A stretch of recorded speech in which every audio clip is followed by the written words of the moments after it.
Woodward Sports' own Tom Mazaway and Sam Stick Day will be hosting our Lions postgame show after every Lions game all season long. Tune into the Woodward Sports YouTube channel for his hot-off-the-press takes, game analysis, and Kool-Aid sipping celebrations.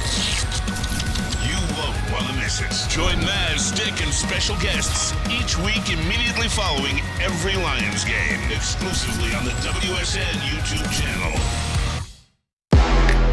Good morning, everybody. Welcome to the Morning Woodward Show here on the Woodward Sports Network. And man, oh man, the day before Thanksgiving, we got a packed show and a packed crew. Sam Flannel, my partner in crime, hanging with me as always. JB with the Lions gear, ready to go. You see it, the WSN. I like that hoodie, by the way. I got to give myself one of those. Nice. Appreciate that. JB's hanging out with us as well. Toledo's finest, the ball knower, Lucas Klotz, with us as well. And guys, a lot of previewing the Lions game tomorrow. That's a lot of what we're going to be doing today, talking about different kind of storylines and talking points. So I'm excited, man. It feels different. I mean, I've went to a lot of Thanksgiving games with my dad, but this one just feels a little different because you're 8-2 for the first time in not only my lifetime but my dad's lifetime. So you know what? I'm excited. I'm pumped up for tomorrow.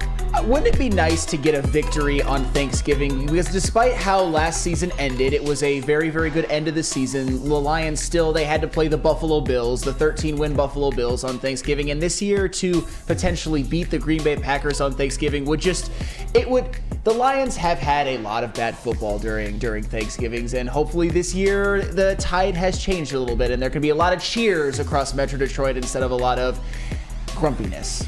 By the way, too, excuse me, anybody who watched Bye Bye Barry yesterday, and I know you haven't caught it, Sam, which I recommend you do because it is a great documentary. And for someone like me that wasn't alive during Barry's playing career, it was nice to kind of get a perspective on not only what he went through, but the type of player he was and how beloved he was.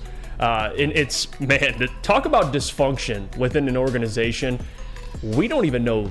We know a good chunk of it, Lucas, but we really don't know. I mean, you watch it, and for anybody who watched the documentary, you know the whole Chuck Schmidt thing where, Joe Montana had an opportunity to come here.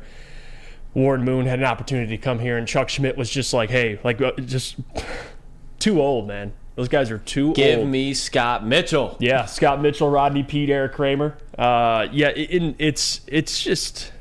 It's buffoonery at its finest. But to speak on Barry Sanders, it reminds me how lucky we are as people who cover the Lions but are also Lions fans to have the greatest running back to ever exist be from Detroit and to make an impact. And the fact that man was the type of man he was. I think it spoke to how he ended his career, just kind of sending a fax and leaving, going to London and just GTFOing.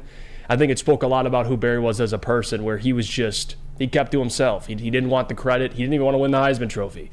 And he wanted Rodney Peete to win it. That clip of when Dan Patrick, they were like trying to track him down after the draft, and Dan Patrick was kind of like a dick to him almost. That was like one of the most mind-boggling things for me to watch now, because if you were to see like an athlete say yeah, it's just I don't really care about being picked number 2 overall, et cetera, et cetera, et cetera. You could tell Barry did not want to be interviewed after the draft. He just took off, went into a darkness retreat almost. And the fact that a player like that is just mind-blowing. The fact to see somebody like that at that age does not want publicity. Yeah, he's from Kansas, and then he comes to a big city like Detroit, and now the entire especially for Lions fans who have been starving for success, and they up until that point they didn't even win that playoff game yet.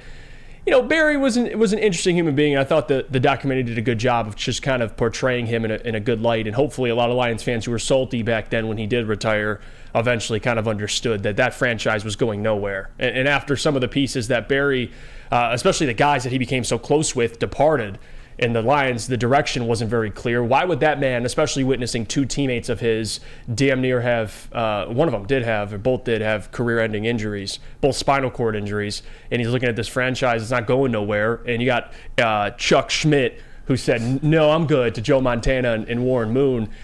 Yeah, 1991 was kind of the highlight, and after that, it was unfortunate. But hey, I got a lot of love for Barry Sanders. He was 1,300 yards away from breaking Walter Payton's record. He just said, "Nah, I'm good. I'm going to walk away." Yeah, Barry Sanders gave more to the Detroit Lions organization than any single figure in the history of the Lions franchise. So the fact that he retired off of a fax or anything, I've never given him any flack for that. I mean, he retired with basically a relatively clean bill of health for an NFL running back that damn near never missed a game in 10 years.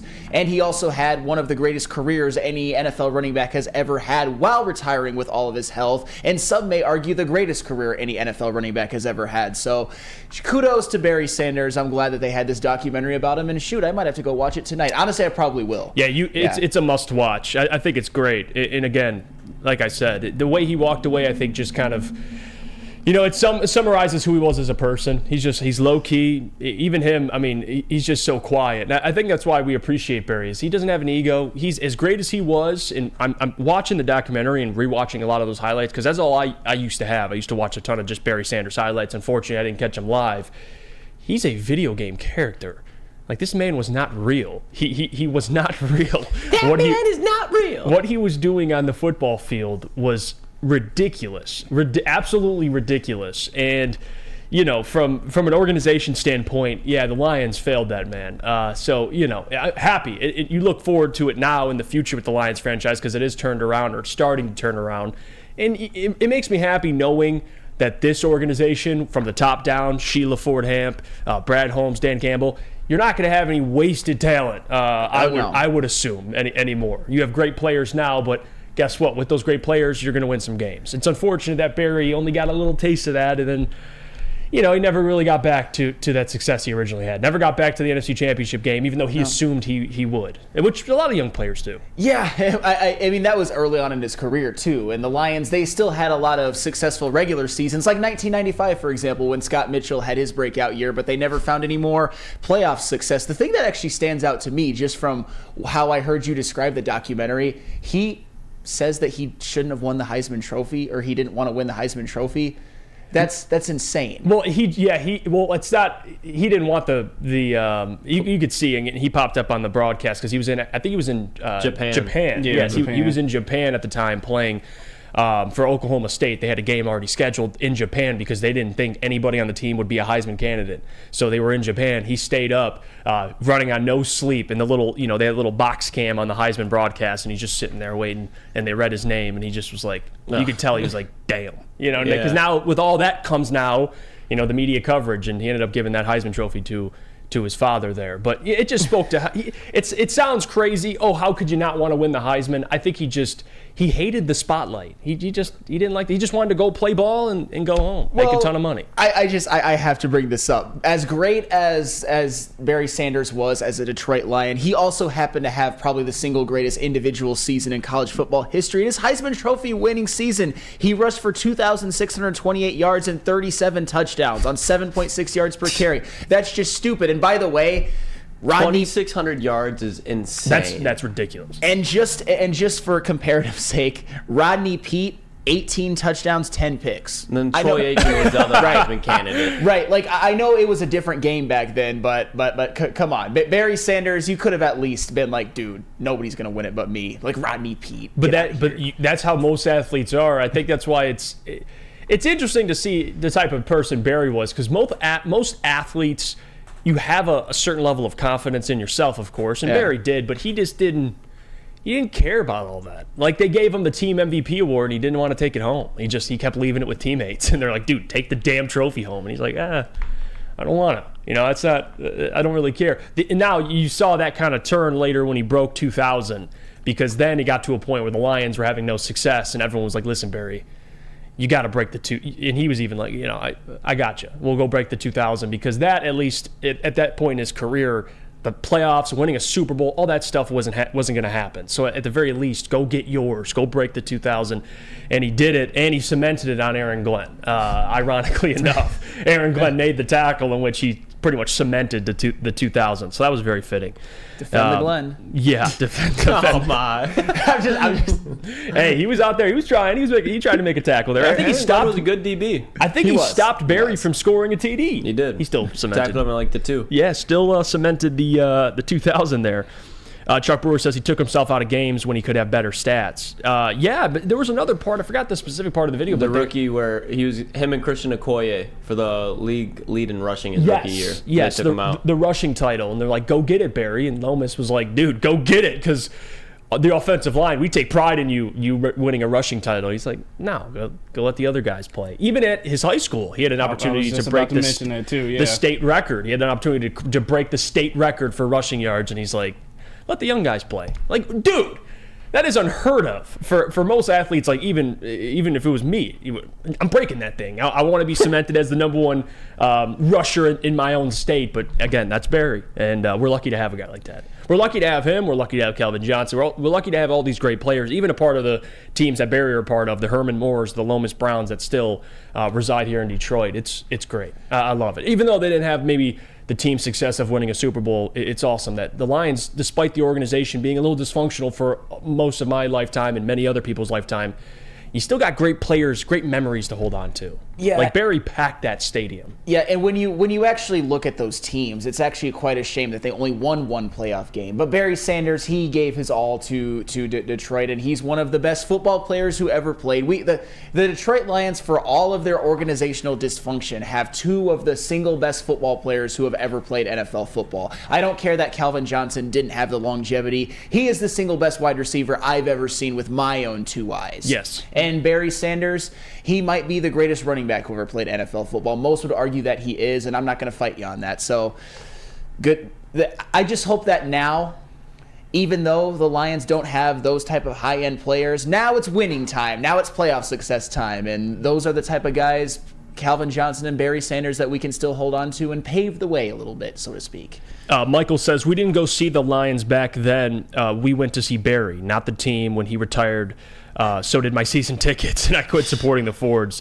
Yeah, that's how. And again, like I'm telling you, he put butts in those seats. He did, and again, I appreciate that man a ton. Ant says, Jeff, we need your Pistons rant. Sorry, Ant, we're gonna save that a little bit because, the Pistons right now. Trust me, I got a rant, but I just don't think it's timely right now. I mean, we got Lions football coming up. I want to focus on that. I think that's what people want to focus on.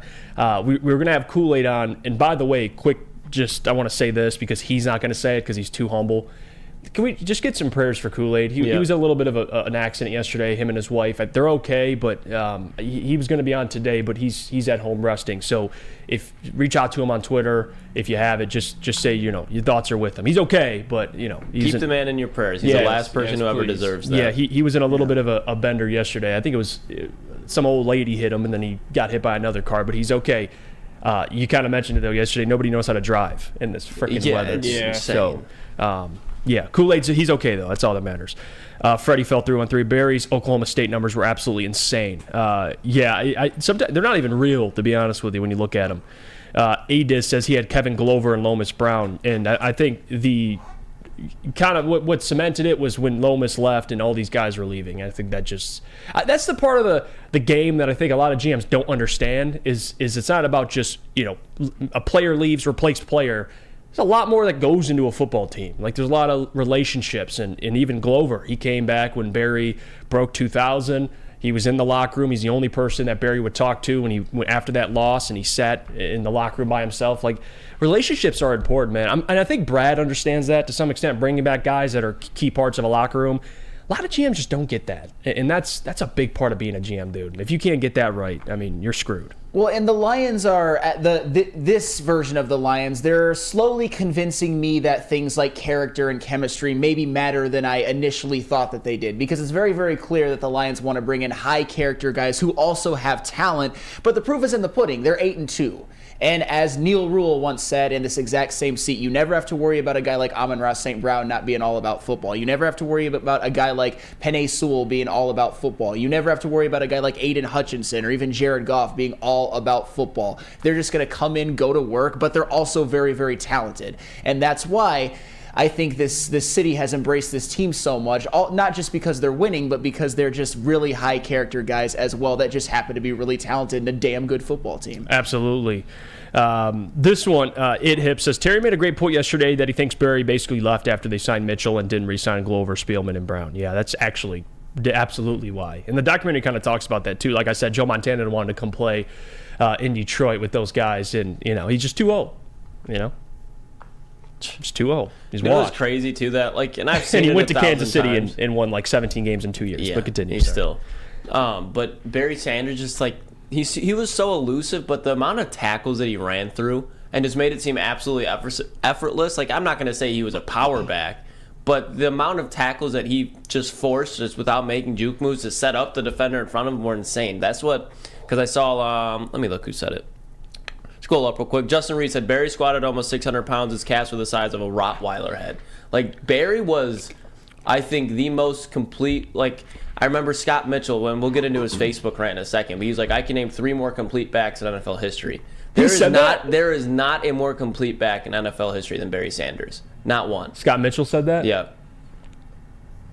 And we'll get into, he went on a rant. I think they're having him on E&E today, too. They are. That'd be something. Braylon, I know Braylon's going to, confront him about it, how many quarterbacks can we name better than Scott Mitchell? I mean, we can play that game back and forth. Yes. That is Yes, come on. the answer, yes. Oh, God, that is funny. Scott Mitchell took that personally for no reason. There was a part in the documentary where Wayne Fonz, it was they fast forward to 2023 and they're at Ford Field, and I forgot what game it was, but Barry came up with Wayne Fonz, and Wayne Fonz was like, imagine if we had a quarterback, Barry. And they were just trying. I'm sure Scott saw that. He's like, you sons of bitches. But is he wrong? I mean, is he wrong? No, he's not. Scott Mitchell had one good year, but no, he is not wrong there. All right, he was terrible in the playoffs, by the way, in that one playoff game. Yeah, absolutely. All right, let's go to break here. When we come back, we'll get into some of our this is the breakdown of tomorrow's game. What needs to happen in order for the Lions to win. We'll talk all about that, maybe some of the things that the Green Bay Packers do well, and same with the Lions. But before that, I got to tell you about our friends over at Hamlin Pub, because, guys, Hamlin Pub, have you guys ever want to be at a bar where you're known as a regular? Hamlin Pub is the place. Every NFL game, Michigan sports, they have it all there. Again, starting at $8, you can get half off pizza on Thursdays or game day specials available all through Michigan sports and NFL games. Hamlin Pub is the place. Visit a location today and experience your new favorite place for all things sports. Now, coming to Woodward Sports, Woodward and Main Street, the Woodward Sports Network Detroit Lions show. Let's go! Catch Gabrielle D. Phillips, Matt Broder, and Terry Foster for all the latest news on your Detroit Lions every week. Only on the Woodward Sports Network YouTube channel and woodwardsports.com. Since the dawn of moving people, Chevrolet has led the way. The world of transportation is changing. At Feldman Chevrolet, we are leading the charge forward. With every electric vehicle, every mile traveled, one Feldman at a time. The company that puts more Chevys on Michigan roads is now the #1 name for Chevy electric vehicles. Come hang with the Woodward Sports crew all throughout football season on Saturdays and Sundays. Join our college football and Detroit Lions live watch parties. Inside the 5, caught, end zone, touchdown Detroit Lions! With money on the line. Featuring different special guests and surprises. Start times will vary depending on the game. Only on our Woodward Sports YouTube channel. Join Woodward Sports and Long Drink live tomorrow on Thanksgiving. Gobble, gobble for the official Lions VIP tailgate party. It's at Eastern Market and Shed number 5, and it is going to be a bash starting at 9:30 a.m. until game time. The official Lions tailgate is back and better than ever. How would you like to pregame with Woodward Sports and be treated like a VIP? Food, beverages, and entertainment all included. Get your tickets online today at bullseyeeventgroup.com or win some from Woodward Sports today. Just subscribe to our YouTube, follow us on IG, and direct message Lions VIP. Look at this comment. Speaking of the Barry Sanders, Walter Payton discussion, Funky says Walter Payton was definitely a more complete running back. Barry was not a complete back. He was a horrible blocker and had suspect hands. Barry is the most elusive running back ever, but he was far from complete. We were literally just having that conversation between Walter Payton and Barry Sanders on break. Barry Sanders, Walter Payton, top 3 back of all time. My top 3 backs go Barry Sanders, Adrian Peterson, Walter Payton. If you want to switch AP and Walter Payton, I have no fault against you. But Barry Sanders, as a running back, is the most pure and complete running back in the NFL in history. I can see an argument for Walter, but if you're really being honest, who put more fear into a defense, Walter Payton or Barry Sanders? It was Barry Sanders without a doubt. Yeah, and I think Funky's point too was complete, meaning pass blocking, hands. No, being I elusive. understand So that. I think Barry, he would be the most. If you're talking about running backs you're fearful of, I think he's the most feared running back. Like, if we're going to go complete But running backs. If you're going pass blocking and all, okay, then fine. LaDainian Tomlinson. Yeah. But, like, okay, what are we saying now? He's still my GOAT. That's all that matters. All right, let's talk more about this matchup today, or tomorrow, excuse me. Lions taking on the Packers, the 4-6 Packers, against the 8-2 Lions. And the Lions right now, fun fact, the Lions are on a 7-game win streak in their division, which is the longest streak since 1970, at least the modern era. And I'm not sure if that's Lions' longest streak for the Lions or longest streak in the NFL. No matter what, they're on a 7-game winning streak in their division, which is big time. And they've already beat the Packers. If you guys remember early on in the season, it was a complete decimation on the road. They beat the Packers 34-20.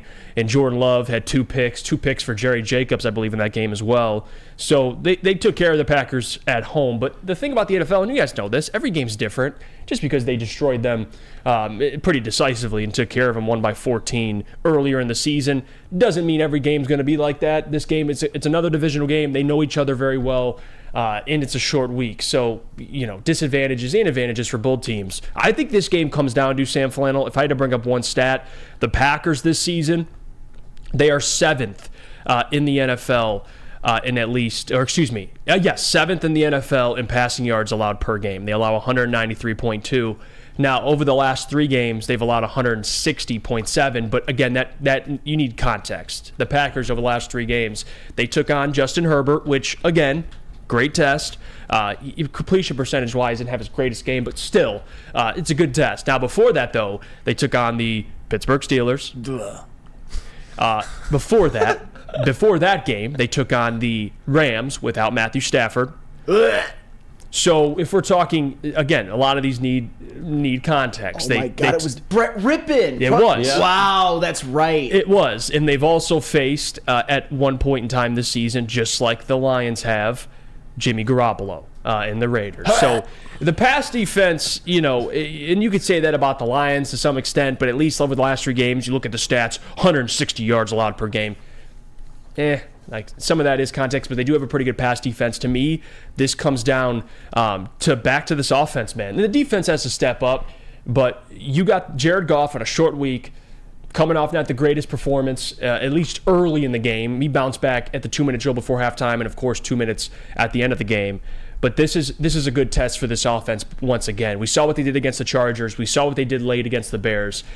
They're going to have to do a similar thing here against the Packers. But defensively, and I'll get into the Jordan Love stuff later in the show because I got an interesting stat for you guys about Jordan Love in some of these games where he's asked to do a lot. And I'll tell you his record and his stats in those games because it ain't great.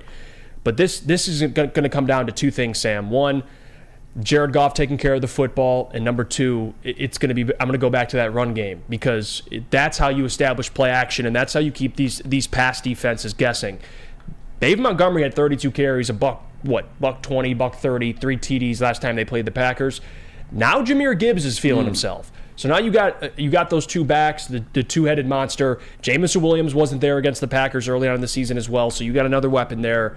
I think it's going to come down to this offense, and I just don't think the Packers can keep up offensively with the Lions offense. They're not a high-scoring offense. Right now, the Packers, as a team, only score about 20 points per game, and the Lions allow 23 points per game. So, yes, you could talk all day about the defense, Sam Flannel, and what they need to do against Jordan Love, but to me, it goes back to that offense. If you get out and you score quickly, you get up to a lead, the Packers are going to be in some They're going to be in some trouble. That's just as simple as that. Oh, yeah, and I'm going to piggyback off of a lot of what you said because you brought up some great points. The Packers, I like to, no matter how poor a team is, I did it with the Bears, I'm going to do it with the Packers because even though they're inferior opponents, they are still NFL teams and they are division rivals. I first like to look at what the Packers do well. And the Packers are actually, believe it or not, this year a top 10 scoring defense. They're top 10 in points allowed per game. But the Lions are 6th in points scored per game, and the Packers have faced a lot of opponents that are not at the quality of the Bears, and when they did play at the quality of the Lions, and when they did play the Lions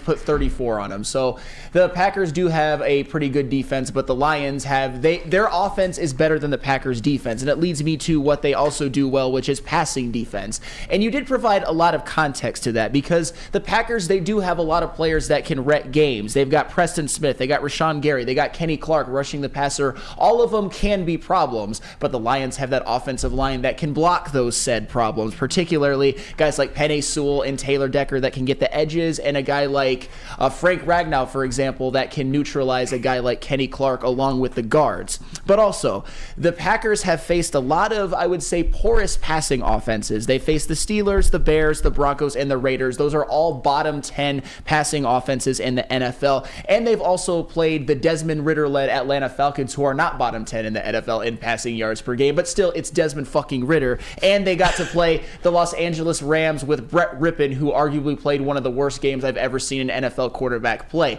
They didn't have to face Matthew Stafford. They got the pleasure of facing Brett Rippon. So it's obviously been a little bit inflated. And oh, by the way, the Packers were able to have a good passing defense, in a lot of ways upon the back of some poor passing offenses, but also off the back of Rasul Douglas, who is no longer with the team. He was by far their best defensive back this season, and he is no longer there. They still have Jair Alexander, who's having a little bit of a disappointing year following his 2002 second team All-Pro, and a guy even like Corey Ballantyne has stepped up big for them, a guy who they didn't expect much from, but he is having a good season. Yes, Corey Ballantyne, name drop. Yes, I know. Fear the Rudy Ford. Yeah, Rudy Ford as well. He's actually having a pretty good year. Rudy Ford. But the Packers, being a losing team, also do some things not very well. They're actually not terrible at very many things, but what they are bottom 5 at is run defense, which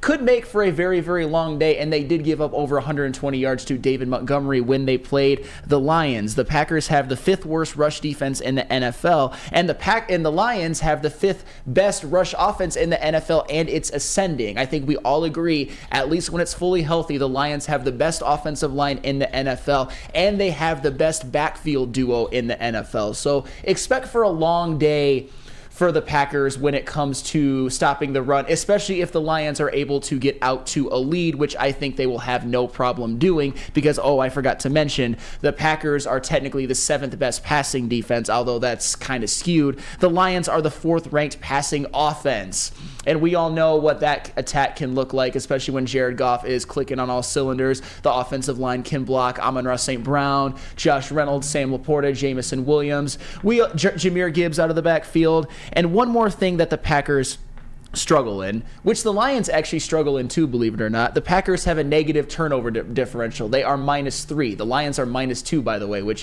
it speaks to how they've been able to win games regardless. And a lot of that is off the backs of Jordan Love throwing 10 interceptions in 10 games. So this is one of those games where the Lions have to be opportunistic and maybe get a chance to pick off Jordan Love like they did in the last game against the Lions. So I guess my number one key is I would like to see the Lions maybe get 200 rushing yards against the Packers. And also I don't think that passing defense should be as feared as maybe their numbers would maybe indicate that they are. And the thing about Green Bay, which I think is interesting, is they're 21st in the NFL in rushing yards per game. And remember the point I made last time the Packers played the Lions at Lambeau, and I said Jordan Love leads the team in yards per carry.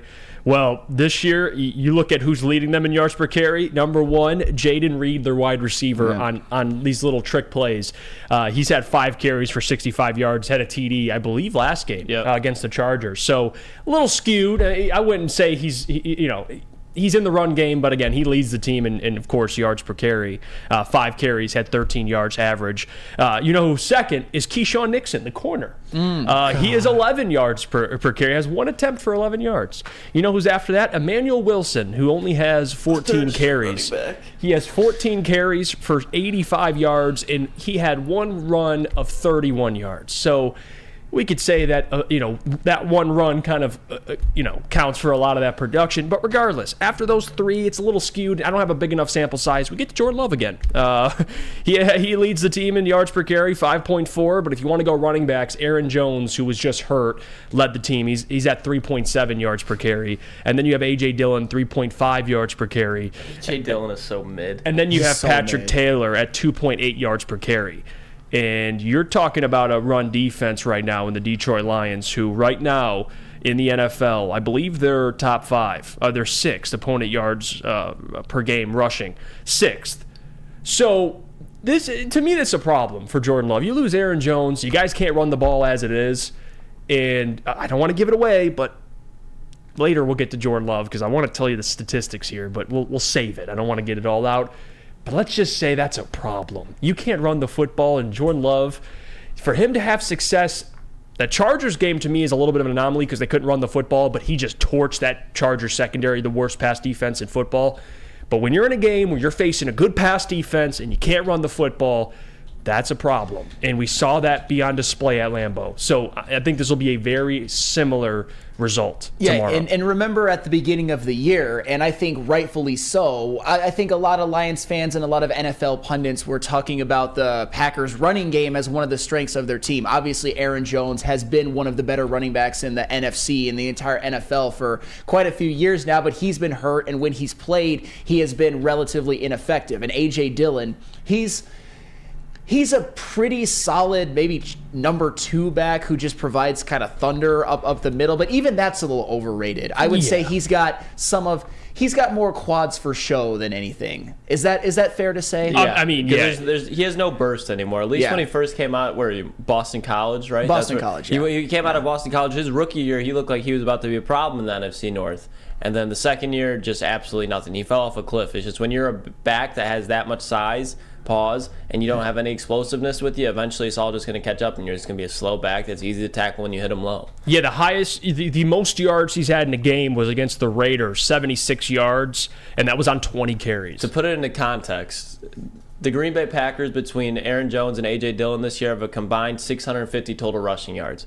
David Montgomery, who's played in 7 games, has 577. So 80 less rushing yards than their backfield combined, and he missed 4 games. Yeah, and what David Montgomery and Jahmyr Gibbs combined have basically 1,100. So advantage Lions in terms of like running backs. I just think this secondary, this is a big test for this Lions secondary. It's a big test because you're going to have, again, probably going to be Jordan Love's probably going to be in a similar situation. I wouldn't say probably, he will be in a similar situation than he was the first game where you can't run the football.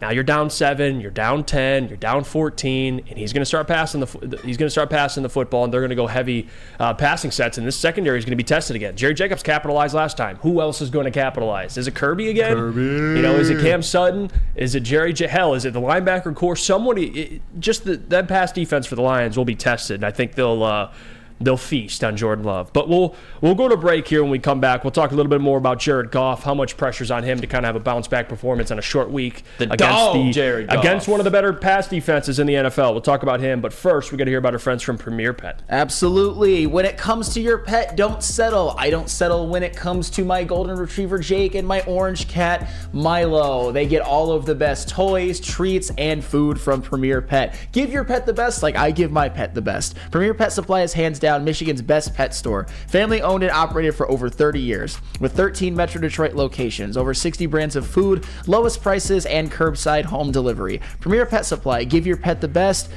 Visit their website at premierpetsupply.com. Join Woodward Sports' own Jeff Iafrate along with special WSN guests for the most anticipated Lions season in decades. Filled with different surprises and expert analysis. You're not going to want to miss out. Go to our Woodward Sports YouTube channel on Sundays and tune in live from 9:30 to 11:30 a.m.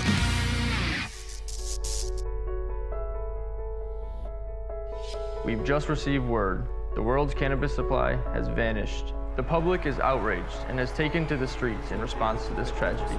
The individual responsible acted alone, and we can only hope they will make things right soon.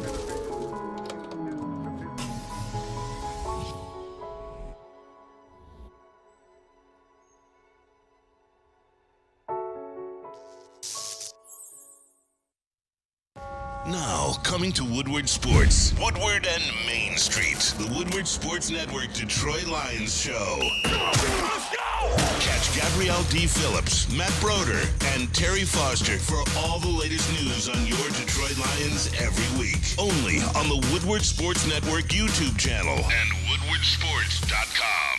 2 and 1. How would you like to win a 100K Vegas getaway? Take your friends and live it up in a city that never sleeps. It's the Centron Energy Drink It and Live It sweepstakes. Purchase a 24-pack today and enter for your chance to win. Register at drinkcentron.com/Vegas and buy Centron at your local Myers store. It's Centron, the healthier energy drink with great taste. Look good, feel great, and be the best version of yourself. Once again, that website, drinkcentron.com/Vegas. Morning Woodward Show here, talking Packers-Lions tomorrow, Thanksgiving game. And, you know, there's a lot of different storylines you could approach this game with. I think it's a bounce-back performance for different players. I already mentioned I think the secondary plays well because they're going to be in position to play well. Jordan Love's going to gift them some free ones. How nice of him on Thanksgiving.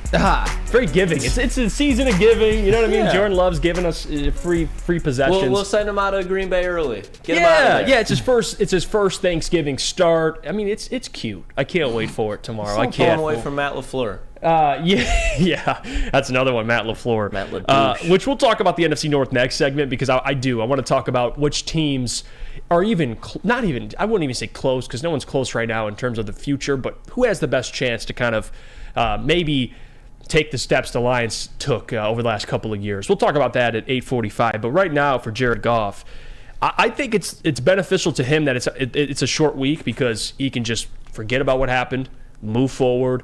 And I know, two of those interceptions, you can make a case that they weren't his fault, but he still threw 3 interceptions. Like, regardless, that's what happened. And he didn't play well. The offense didn't play well, except when they got in the hurry-up offense, and Jared Goff was just dotting up. And he made a joke that they should have been doing that probably all game, just hurry up, because it was working. At the 2-minute drill before halftime, they scored. And, of course, the 2 possessions they had late in the game, they scored. But I think this game, Jared Goff time. And you got to take care of the football. The secondary, like I said, I think they picked him off at Lambeau Field, if I'm not mistaken. They did. So, Rudy Ford twice. Yep. So, it's a big opportunity, not for this offense to get right, but for Jared Goff. He's got to play a clean game. I think he will. If there's anything about Jared you should know is on Thursdays, he does typically play his best game, statistically. And he even mentioned that when he was talking to the media. So, listen, I think Jared Goff is due for a bounce-back performance. He's due to get back on track here, play a clean game, take care of the football. I think this offense will be buzzing. But Jared Goff's number one job, Sam, is not to throw for 350 yards, not throw for 4 touchdowns. I'm not looking for all that because I think they can win with him having 200 yards and a passing touchdown. The thing is, just take care of the football. And it's not just Jared. That's for a lot of lines. I mean, Craig Reynolds had a turnover on special teams. We remember against the Seattle Seahawks, you have Dave Montgomery fumbling at a halftime. There's other things. It's not just Jared Goff, but no turnovers. No turnovers. This Packers offense, like I said, scoring 20 points per game, that's the biggest thing, is don't give them a short field. Don't do it. I think the red zone scoring percentage is like 47%. They're not even great in the red zone. So don't give them a short field. That's what I'm looking for out of Goff. I'm not looking for MVP type of performance.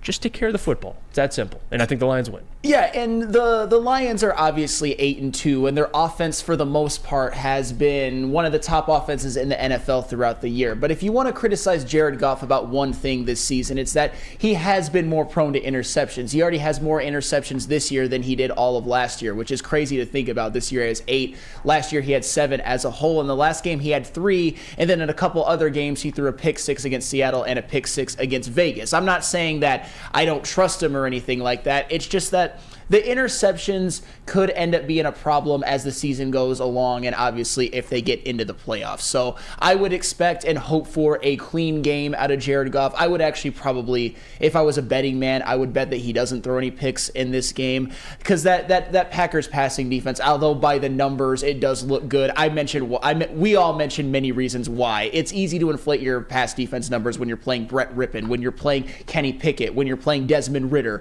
when you're playing Justin Fields, when like situations like that, obviously. And Jimmy Garoppolo. Add in the fact that there's no Rasul Douglas, You said earlier, too. He was by far, I would say, probably their best defensive player this year. You could argue Rashawn Gary, but as far as secondary goes, holding it down, like, he was their best player in the secondary. Absolutely. And Jair Alexander is actually not having a typical Jair Alexander type year. So maybe even the Lions receivers can burn him a couple of times. The one thing, though, that kind of, because I am a Lions fan, but I have certain principles when it comes to NFL football. And a lot of you might not like this, but let me just say this. Okay.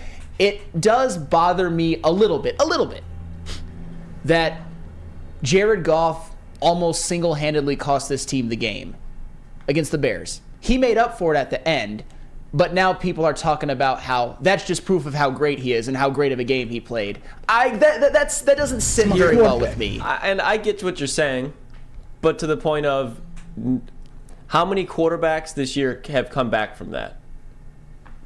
Like, very few quarterbacks in general. Like, I'm not trying to get like, but when I fell in love with Trevor Lawrence in the NFL was against that playoff game against the Chargers when he threw 5 interceptions and yet he still found four interceptions and he still found a way to win. Yes.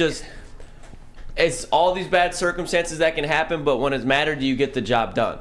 And there was multiple quarterbacks who threw 3 interceptions in one last week. CJ Stroud did too. You know what I mean? And we're not going to be bashing C.J. Stroud. I know he's a rookie quarterback, so it's easier to give him that cushion. But Jared Goff typically has not come back from those situations.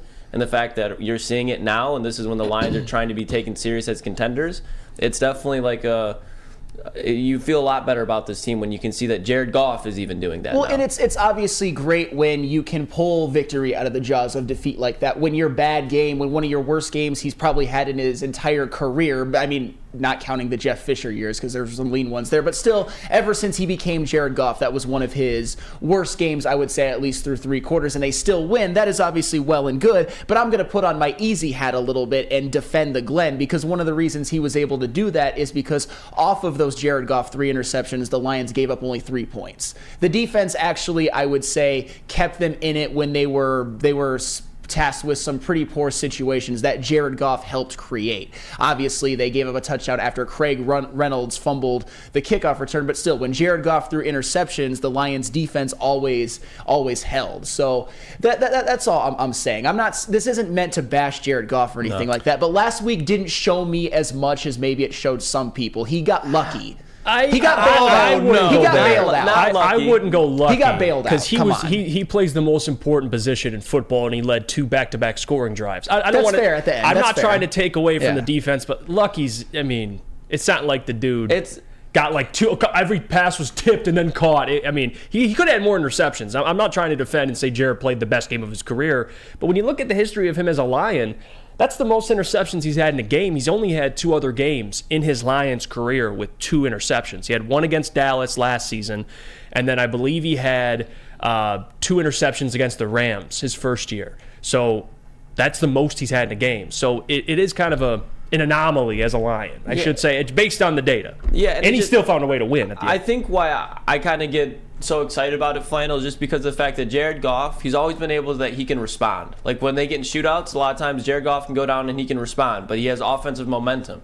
Jared Goff now this week had no offensive momentum, and the last 4 minutes of the game, he found a way to respond. Now, was it all Jared Goff? No, David Montgomery was I don't think people talk about how important David Montgomery was in those last 2 drives as well, but the fact that he was able to respond in a situation where Lions fans were leaving the game. Yeah, I was there. Trust me, I saw it. That's what I'm saying. Like, Lions fans were leaving the game, and he found a way to respond. And at the end of the day, that is what a quarterback's job is: do respond and put your team in position to win the game. That's the number one job. Know your role and find a way to win the game. He stayed in his role. He didn't go anything different. It's not like we saw him try to be Patrick Mahomes out there. No, Jared Goff played Jared Goff football. He just did it at a highly efficient level when they needed it the most. And that shows me something. Yeah, I think I'm just impressed, Sam, with how he didn't get rattled. Is that fair? Like, if they would have lost the game, of course, we'd be sitting there like, damn, the whole team, offensively, they melted down.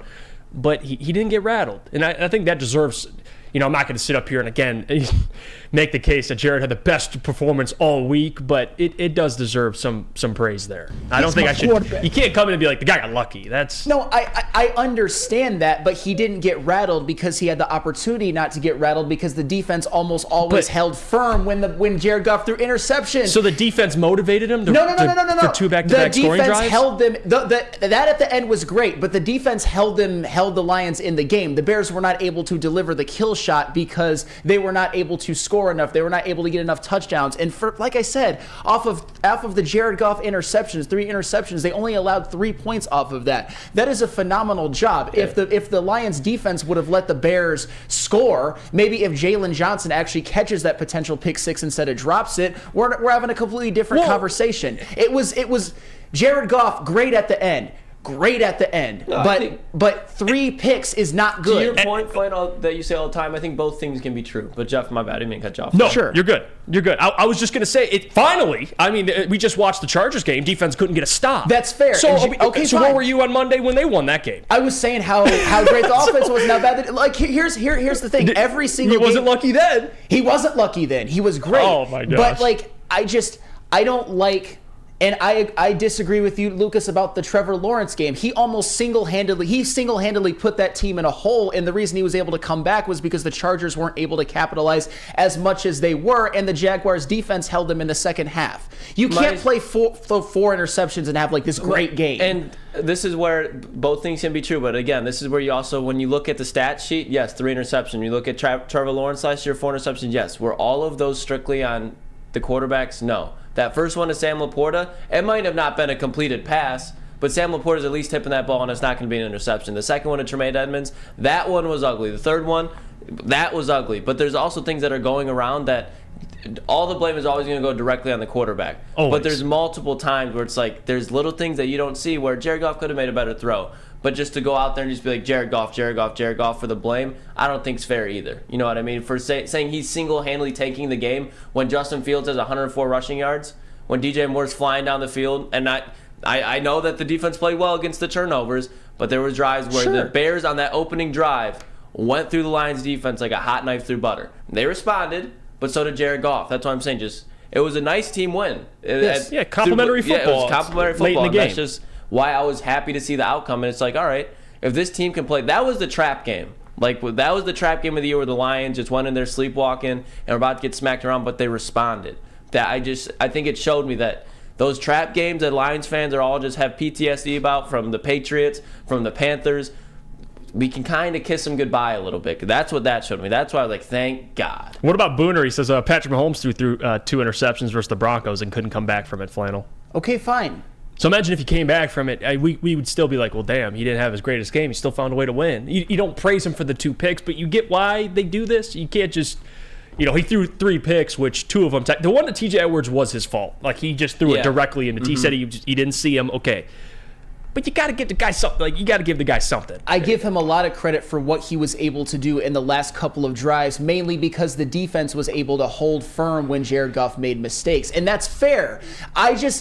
If you want me to give Jared Goff credit for the last couple of drives, absolutely phenomenal. There you go. But the same people who want to praise this as a Jared Goff win will also malign the defense for that performance. I don't think that's fair. Yes. Flannel, I really don't think your take is really that bad. I wouldn't say that Jared Goff single-handedly almost lost in that game. That's where I would kind of stop a little bit. If you want to... But your point about the defense helping Jared Goff out is spot on. It helps any quarterback to have a defense like that. I mean, to get stops late when you needed them. So it was a good win. Let's go to break here.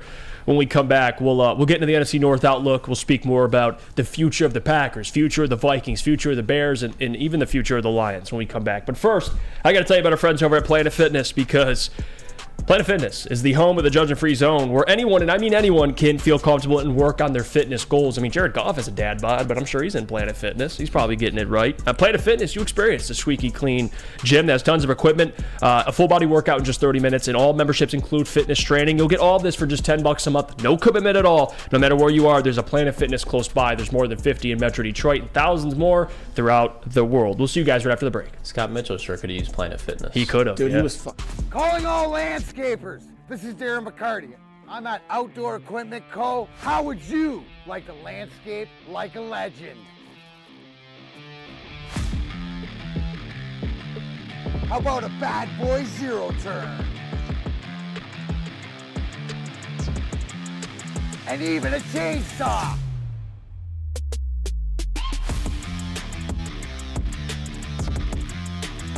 And even a weed whipper. Whether you landscape for your job or landscape for fun, get all your equipment from Outdoor Equip Co., the official equipment provider of Woodward Sports. Michigan grown, family owned. OutdoorEquipCo.com. Come hang with the Woodward Sports crew all throughout football season on Saturdays and Sundays. Join our college football and Detroit Lions live watch parties. Inside the 5, caught, end zone, touchdown, Detroit Lions! With money on the line. Featuring different special guests and surprises. Start times will vary depending on the game. Only on our Woodward Sports YouTube channel.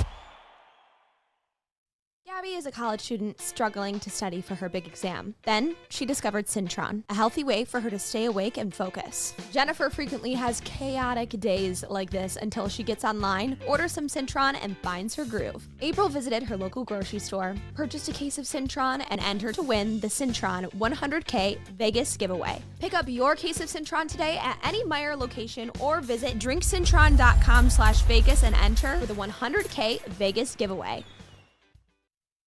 For over 60 years, Fairway Packing Co. has provided Michigan's finest restaurants, hotels, and casinos with prime beef, Wagyu beef, and dry-aged beef. Experience the Fairway difference for yourself today. Visit the steak shop in Grosse Pointe Woods for grab and go steaks or order online at fairwaypacking.com. Get your meats.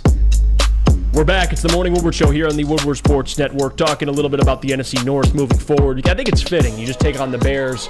You got the Packers tomorrow on Thanksgiving. And just looking forward in this NFC North, guys, if I'm being real, and I've sat on this, I've tried to think about this take for a little bit here, and really what team in the NFC North, because they're not going to stink forever. There's going to be a team that rises, not to the top, because the Lions will have the top, but rises to compete with the Lions for the NFC North. And I think the easy answer would be, well, the Vikings, because Kevin O'Connell is a good coach. They'll get Kirk Cousins back. They can fix this defense, yada, yada, yada, cool. If I'm being real with you, the Bears are only a head coach and a quarterback away, I think, from really being competitive. And listen, Justin Fields, he had a pretty good game. If you watch the game, it wasn't bad. I just don't think, especially if you're the Bears, and right now they have the Panthers pick, and they're going to pick one expectedly. And if you pick one, you're taking Caleb Williams, and you're not blinking. You're doing it. And we talked about this yesterday in the office, Sam. They also own the 4th pick, and that's their own pick, the Bears pick. And they're right now projected to get the offensive tackle out of Penn State, who's a damn good tackle. Yes. So imagine the Bears. They hire a new head coach, assuming they don't botch that. They easily could, by the way. But let's say they get an offensive coach. Please not Ben Johnson. Anybody else. They get somebody in Chicago. They draft Caleb, and they bring in another offensive lineman. DJ Moore, Cole Kmet. Let's say they draft another running back. I think personally, if I had to go with all the teams in the NFC North that, who's the farthest, who's the closest, the Vikings will have Kirk Cousins back. But we kind of know what Kirk is. Like, he's not bad. He'll put up numbers, but he doesn't put fear in anyone's eyes. I think Caleb Williams, in a couple of years, with a new head coach, with a new culture, they got a lot of assets. I think personally the Bears, they're a team to watch over the next couple of years. The Packers, Jordan Love's he's not a starting quarter. He's not a guy I don't think they'll move forward with. We'll see. Maybe they do. And Kirk Cousins, I know what Kirk is. To me, the Bears are a team to look out for in the next couple of years. I think the Lions will be in control of the NFC North for a long time. I'm not going to get that confused. But if there's a team that's on the up and coming, I would lean Bears. I would lean the Bears if they get the draft picks right and the head coach right. That's contingent, of course. See, I think it's just as likely of anything that none of these teams are really on the come up. Because when you ask me that question, who is the one that you fear the most? My first response is like, fuck if I know. The Lions, seriously, their present and their future is so much brighter than the presents and futures of every other team in the NFC North. The other teams in the NFC North can't even see the Lions with binoculars at this point. I mean, you look at even this year. Let's just talk about the present. the Lions have had this division for all intents and purposes wrapped up for a long time, and I think it's officially done now that the Vikings lost to the Broncos and the Lions were able to get that big comeback victory against the Chicago Bears. That's pretty much over. I mean, you look at even some of the other contenders in the NFL. You look at the Philadelphia Eagles. They have the Dallas Cowboys, and they still have to play them at Dallas while also having to play tough games like against San Francisco and against Buffalo and at Seattle. So the Philadelphia Eagles, they're not even 100% sure about their division. You look at the San Francisco 49ers. I know the Seahawks have a bit of a gauntlet coming up as well, but the 49ers still have to play the Seahawks twice and are only up a game on them. You look at even a team like the Jacksonville Jaguars. They thought that they were going to be alone in this division for a while, and they have the Houston Texans who are hot on their trails and have a game against them and have already beaten them so far this year. You look at the Bills with the Dolphins. You look at the Ravens with the teams like the Bengals and the Browns. It's just, in the NFC North, it's almost one of one. You could argue the AFC West with the Chiefs and the rest. I would say that's about on par, but I don't really know if there are any competitors in the NFC North. I know that the Vikings, they have a lot of talent. They've got a lot of good players, but I don't know how many of them are going to stick around, and they lost a lot of their good talent in the last offseason, although it hasn't hurt them too much. You look at the Green Bay Packers. We don't know if Jordan Love is any good, and I even look at a guy like Christian Watson as a guy who was expected to step up and be one of the best receivers in the NFC moving forward. I'm not so sure about him anymore. They've got a lot of question marks as well. And the Chicago Bears, I don't really care who they end up drafting. When it comes to quarterbacks, they've never had a good one pretty much ever. I understand that I would say guys like Justin Fields and Mitch Trubisky, they're not as sure things, they're not as can't-miss prospects as Caleb Williams, but still, there's something rotten in the Chicago Bears culture when it comes to quarterbacks, when it comes to offense. There's nobody really that I fear in the NFC North, and that's just a really comforting feeling as a Lions fan. Not this year, not next year, not the year after. It would take some of these teams doing something, making a move, and showing more tangible progress for me to even fear them when it comes to their progress. Yeah, and by the way, the dysfunction, you can't deny that with the Chicago Sure. Bears. I guess where I'm coming from, and I'm glad you brought the Jags up, and Lucas, I want your thoughts on this too. The Jags were alone. And then the Texans were a laughing stock. I mean, all the allegations they had. Yeah. Well, guess what? New head coach, new quarterback, now they're a threat. Things change quickly in the NFL. That's why I want people to understand. You guys know this. You watch the NFL. Like, we can laugh all day about the Bears, and trust me, it's fun. You can laugh at the Packers, laugh at the Vikings. But things change. Like, if the Bears, and they could easily mess this up, so I'm not going to say they will get it right, but if they hire the right coach and they get Caleb Williams, that could be a Houston Texans situation. They get a franchise quarterback. They get a new head coach. All of a sudden, you're 500 and above your first year. Things could happen quickly in the NFL, Lucas. Yeah, and they got even though I think the Lions will be in control for a while. I want to make that clear. Yeah, no, I don't think anybody's denying that. The thing is with the Bears too is they have a lot of cap space to work with over the next 2 years as well. And I just think when you look at their roster, for the most part, it's pretty young. You can look around that Minnesota roster and you're like, all right, they got some age on that roster. The Packers roster, Matt LaFleur is going to stay around there. As long as Matt LaFleur is in Green Bay, the Packers are going nowhere. The most overrated he's an okay head coach. Like he's not terrible, but people act like Matt LaFleur is just the second coming of Kyle Shanahan. It's like, the dude couldn't go past the NFC divisional round with Aaron Rodgers and Devontae Adams when they're beating up on the NFC North. Like, that man has been set up for success for numerous years, and now it's just crumbling around him, and I think the Packers are just going to stay bad to mid as long as they have him. I don't think he's really that coach that people expect. Kevin O'Connell is a better head coach, but I just look around that Minnesota, just how they're set up financially. I think they're in doomsday. If they get a rookie quarterback, they might be able to keep Justin Jefferson around, but I don't think he's a lock to re-sign there by any means. And the Bears, they have 2 top 5 picks. So you have 2 top 5 picks, a lot of cap space. Floos! It's just a matter of time till he's out of there. And there's a lot of good head coaches that can be coming up right now. So I think the no-brainer answer is the Bears. But if there's a team that would kind of overtake that, I think it would just be the Vikings, because they have some really good active players right now. But, like, Daniil Hunter, he's not sticking around. He shouldn't, at least. He can go get a bag somewhere else that's actually being taken seriously as contenders. So they really got their draft picks and Kevin O'Connell moving forward, because they're not in the best space financially. Yeah, and some of these comments I want to get to. Lunchbox Hooligan says, but you're also giving Brad time to keep building too, which is fair. Exactly. By the time these teams even get to a point where they're relevant, the Lions will be even much better and have more talent. So none of us are arguing that this division is good. The Lions will lose control of it. I think they'll be in control of it for a long time with how they're built. the top down from ownership to GM to head coach to quarterback. Jared Goff's going to be the best quarterback in your division for, we'll see, I think for a while here, as long as he stays. Cheez-It says, exactly, Jeff, the same could be said for us 2 years ago. Everyone made fun of us. Now look where we are.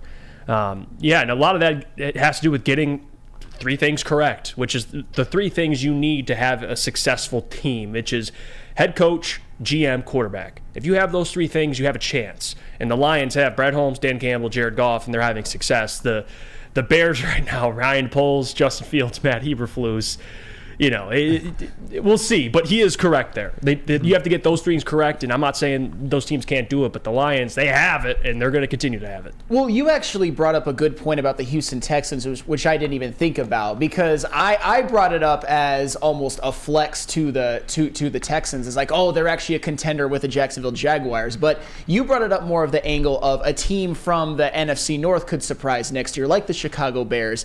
They could hypothetically even be a candidate to do such that, because what do the Houston Texans do? They got the quarterback right. They seem to have gotten the head coach right. They've got they drafted Tank Dell. They drafted Will Anderson. Nico Collins has developed. I mean, they've got Laramie Tunzel. They paid him. So it didn't take long for things to change around with them. And one of the catalysts of that, I'd say the number one catalyst was actually C.J. Stroud and, of course, DeMeco Ryans. And it looks like going into next year that the Bears might also have a rookie quarterback and a rookie head coach. And if they get that right, they should be able to improve exponentially pretty quickly, not to where they're a threat, but to where they're not a joke anymore and can maybe contend for 500. So you know what? You made a great point, and I guess it would be the Bears. I think the Vikings too are just denying a rebuild. Like they're like trying so hard. They're trying to stay they're like we're winning, and I get it. Trust me. And good luck telling professional athletes, guys that are grown men, to be like, we're going to lose. You're not going to do that.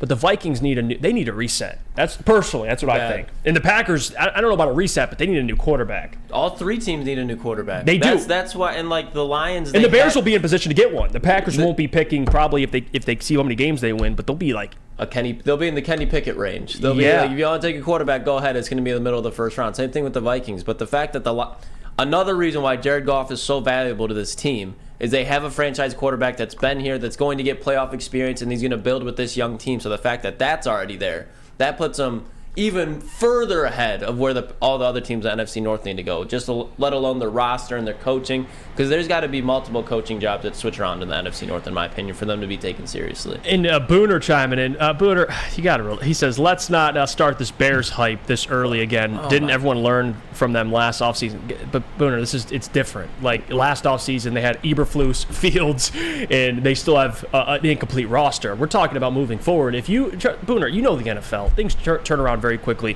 unless the Bears pull the Bears and mess it up. But I think it's a little, it's being a slappy Lions fan, in my opinion, if you just deny everyone else. Like, this is the National Football League. You see teams go from worst to first all the time. Like, let's try and be a little, Booner has consumed a lot of Kool-Aid. And by the way, shout out to his videos, but no one's hyping up the Bears. We're just trying to be realistic, and I think it's fair. I do. I don't think it's like, oh, you're hyping up the Bears. I'm just being realistic. Are they not a head coach and a quarterback away, Booner?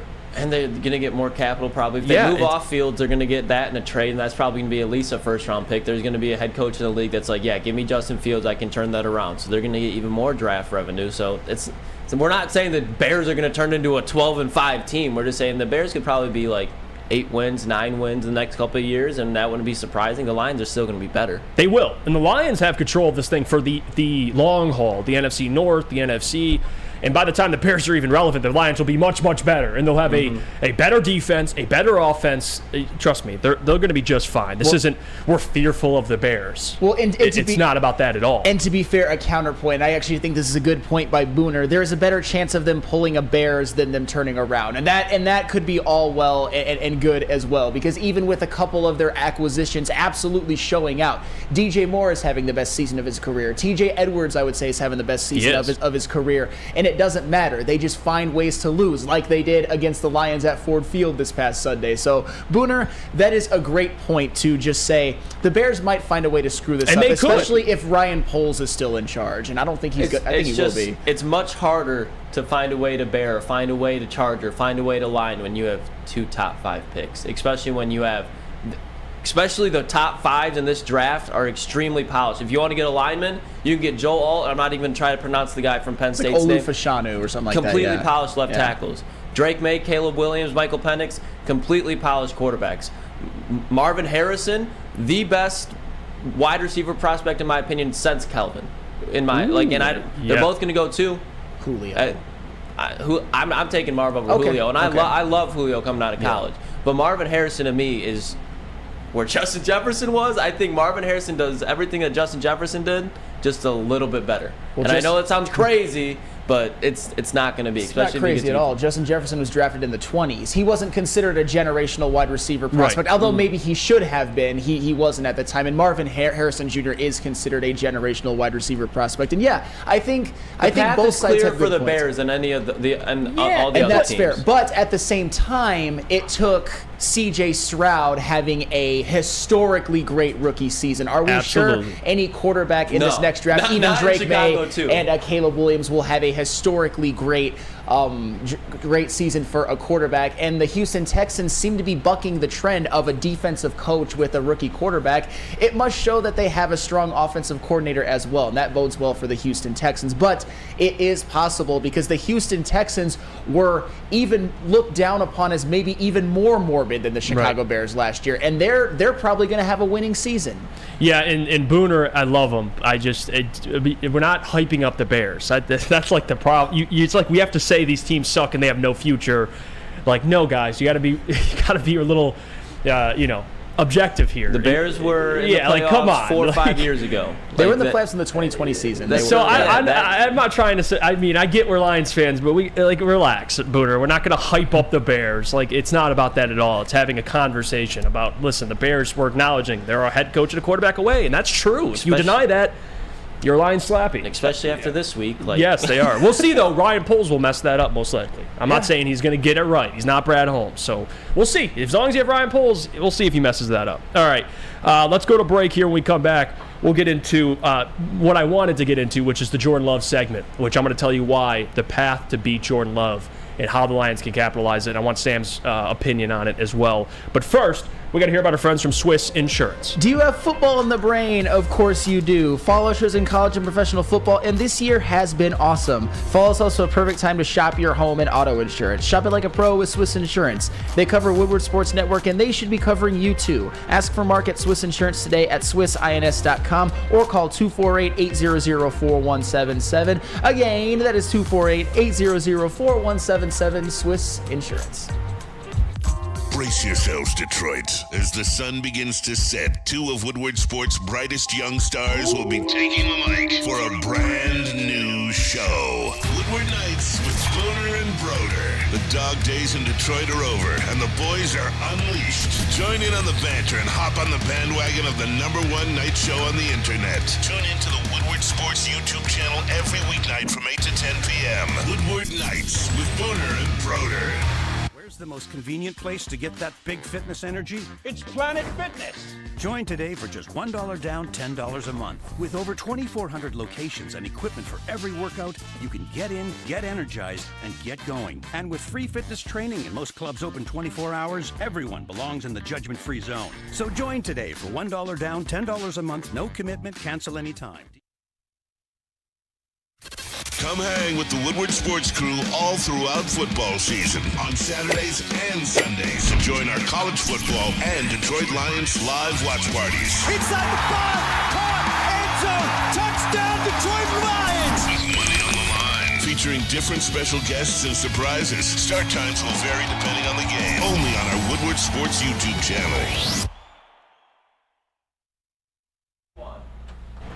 Just in time for football, Glorious Cannabis is dropping their ice water bubble hash infused pre-roll called Honolulu Blue. Smells so good, it's like the whiff of the first playoff win in 31 years. It's a gassy, aggressive strain named in honor of our Detroit football team.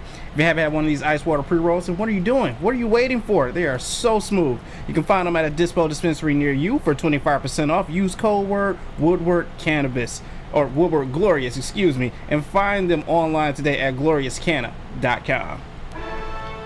We're back. It's the Morning Woodward Show here on the Woodward Sports Network. Appreciate you guys for joining the show. We just hit 100 likes on the stream. If you keep that climbing for us, I much appreciate it. Again, we're talking Lions-Packers today, a heavy Lions-Packers show for tomorrow's Thanksgiving game.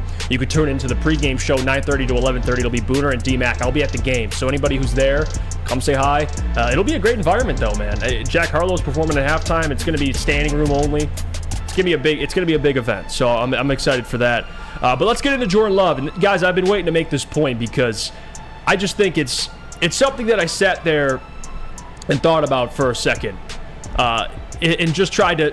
I went through the data. I tried to look at all the data here with Jordan Love, and I found something interesting. The path to beating the Packers is very simple, and there's context, and I'll get to it. But Jordan Love this year has had 7 games in which he's had 30 or more pass attempts. 7 games. 9 touchdowns to 10 interceptions in those games, which is interesting, right? You throw more than 30 passes, typically he's either coming from behind or they can't run the football. He's 9 touchdowns to 10 interceptions. His record in those games, 2-5. The Detroit Lions, is very simple, guys.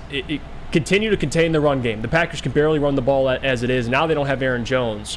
You have to make Jordan Love beat you. Because in games where he's tried to beat the other opponent, actually one of those wins was against the Chargers, but the Chargers, we know, have the worst pass defense in the National Football League, and it took a couple of those plays from the Chargers, or the plays they couldn't make, for them to win. Most of the time, he's losing these games. Where Jordan Love, the more Jordan Love is asked to do, the more likely it is they lose. That's how it was. I think he had 30-ish, 40 pass attempts against the Lions, and he got blown out. Yeah. So, again, the game plan should be very simple. You continue to contain the run game, which they struggle to run the ball anyway, but if the Lions can get up early on the Packers and get them out of, bail on the run or at least go away from it, Sam, they're in trouble immediately. Sure. Jordan Love is in trouble immediately. He has not shown that Jordan Love is the reason why the Packers will beat you. It'll be in other ways. It'll be the defense gifting Jordan Love a short field, the defense creating turnovers, the run game getting chunk yards. All that stuff matters. But if it's very simple, Sam. You make Jordan Love beat you, you're gonna win. Yeah. That's all it is. That's it. That's all. And am I correct in my assessment that Aaron Jones, he's either not going to play he's or out. he's out. He's officially MCL out. sprain. Which that does not bode well for the Green Bay Packers, because that means your RB1 is A.J. Dillon and his quads for show at this point. So that's the thing. I don't think the Packers will be able to get anything going on the ground whatsoever. The Lions have a great rush defense, and the Packers, without Aaron Jones, I would say have one of the worst rush offenses in the NFL. But another thing that I would say the Lions can do that will force Green Bay's hand to maybe throw the ball more often than they want to.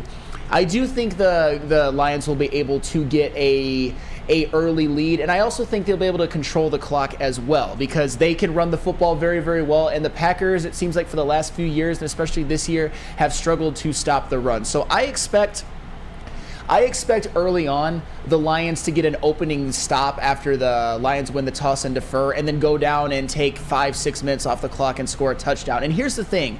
This even happens to the best offensive coordinators.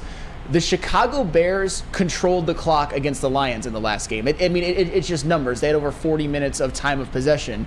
And that, to me, was one of the reasons why the Lions didn't really stick to the run or commit to it, because the Bears would score, but they would also take a lot of time off the clock. So that kind of led even a brilliant offensive mind like Ben Johnson to force the issue a little bit and throw the ball maybe more often than he should. So if the Bears can score and take time off of the clock and run it down the Packers' throats, it'll make a guy like a Matt LaFleur and Jordan Love feel like they have to catch up and sort of force possessions when they aren't there. So to me, I think this is a game where Jordan Love maybe has like 55% completion percentage, throws a pick or two, and is relatively ineffective because the Lions get an early lead, they control the clock, and the Packers, on the other hand, will not be able to control the clock because they will constantly be forced into 2nd and 8, 2nd and 9s, 3rd and 7s, and the like, and that then their offense is off schedule, and Jordan Love on 3rd and long, good luck if you're the Packers, and it's open season if you're the Lions. Yeah, and the Packers, what they can't do or what they struggle to do, the Lions are elite at, which is stopping the run. It's a good matchup for the Lions. And like I said,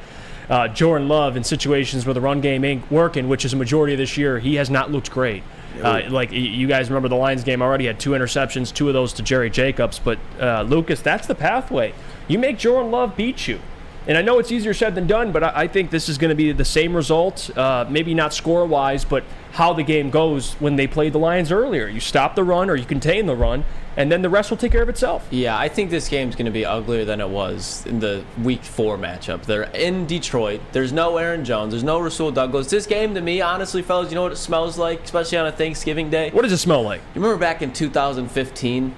The Philadelphia Eagles came into town on Thanksgiving with Mark Sanchez, the corpse of Mark Sanchez, and the Lions laid a 45-14 victory over the Philadelphia Eagles. DeMarco Murray had like 35 rushing yards. Jordan Matthews was the leading receiver of the game for the Eagles. That's what this game smells like to me.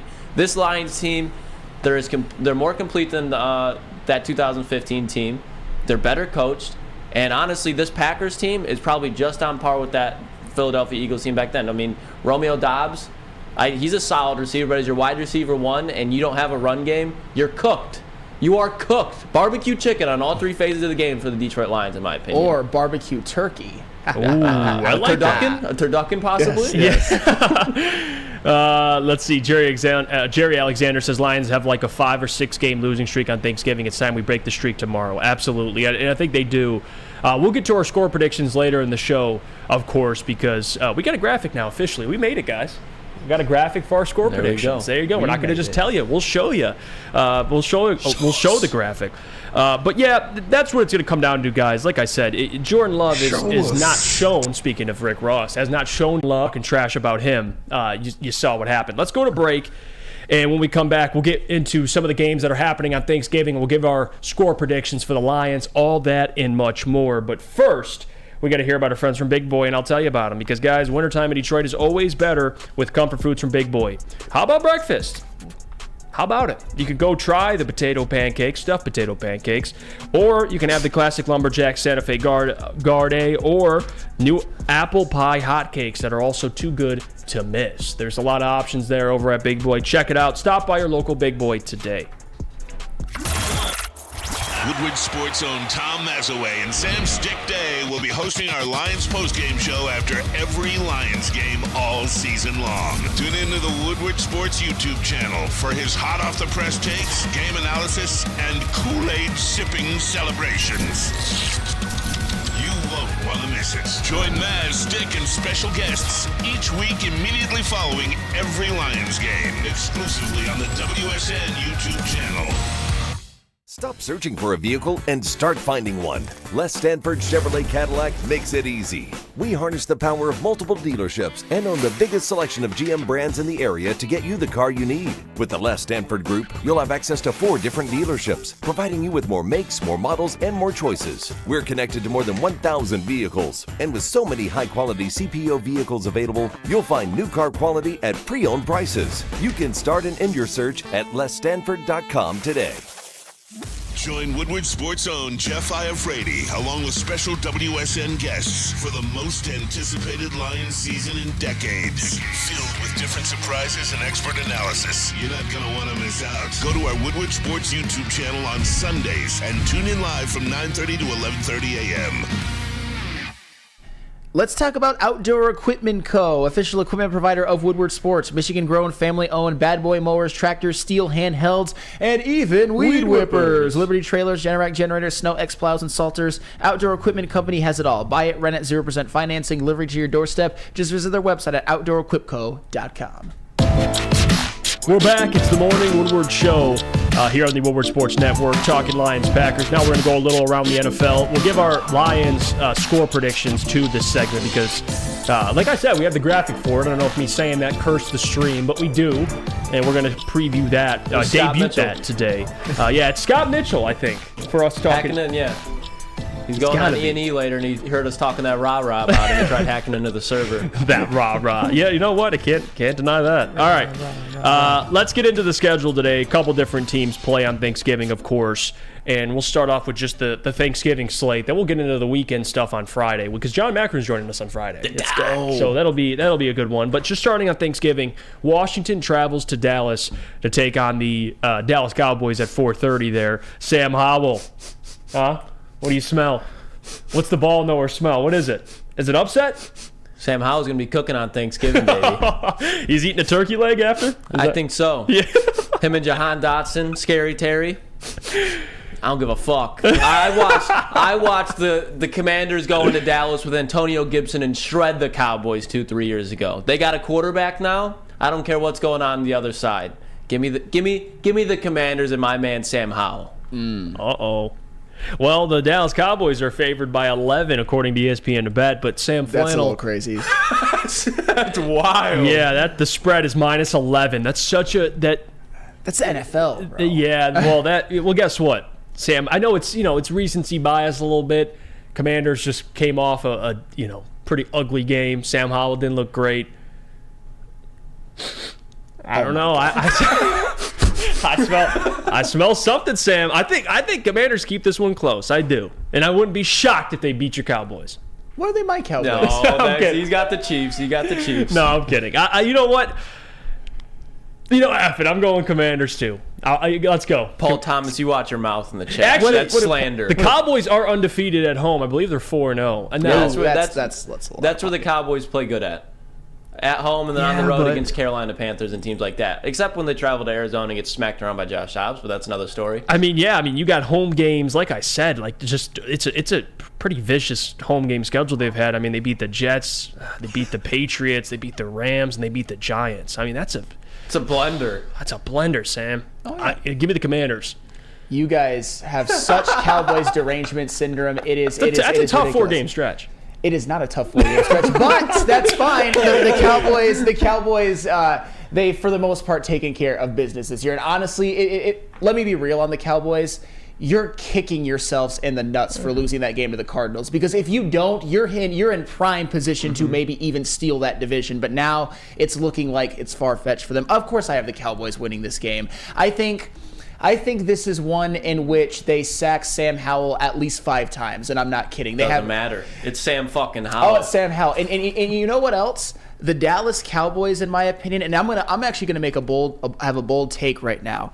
As of right now, the Dallas Cowboys have the NFL Defensive Player of the Year on their defense. And it's not Micah Parsons. It's Deron Bland. He's going to put either Scary Terry or Jahan Dotson into a blender, and he might take one back to the house. Deron Bland is a Pro Bowler this year, all pro. Yes. He has 4 or 5 pick sixes. He's got 6 interceptions, 4 of them to the house. That man's a dog. I'm not a fan of the Cowboys, but I like him.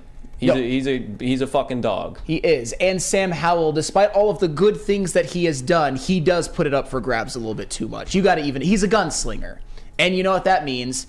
When Micah Parsons forces him to throw the ball before he's ready, it's going right into Deron Bland's hands and to the house. He breaks the record. He gets his 5th pick 6 of the season against the Commanders. The Cowboys win this game by 17. Stop it. Stop it. Fast forward there. Stop it. 1.5 speed.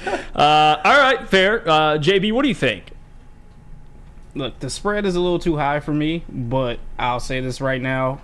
Cowboys are 4-0 at home in Jerry World. They're about to make it 5-0. Cowboys take this one. And you know who else is having a big game? Dak Prescott and CeeDee Lamb.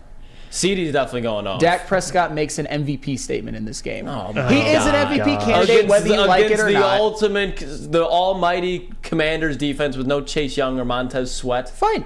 But it's on Thanksgiving. Yeah, and but to Sam's point, that's all we have off Dak this year. We have him torching the Jets, torching the New England Patriots, Philadelphia Eagles. In and out, but yeah, I mean, if you want to count again, woulda, coulda, shoulda. You hate playing that, so we're not going to do that with the Dallas Cowboys. So no woulda, coulda, shoulda. They lost. They lost, but Dak Prescott played well. Doesn't count. So last week, Dorian Thompson-Robinson actually played well, because the only way you can have good games is if your team wins. Is that what you're saying? Well, Kenny Pickett's a big factor in this, and Matt Canada.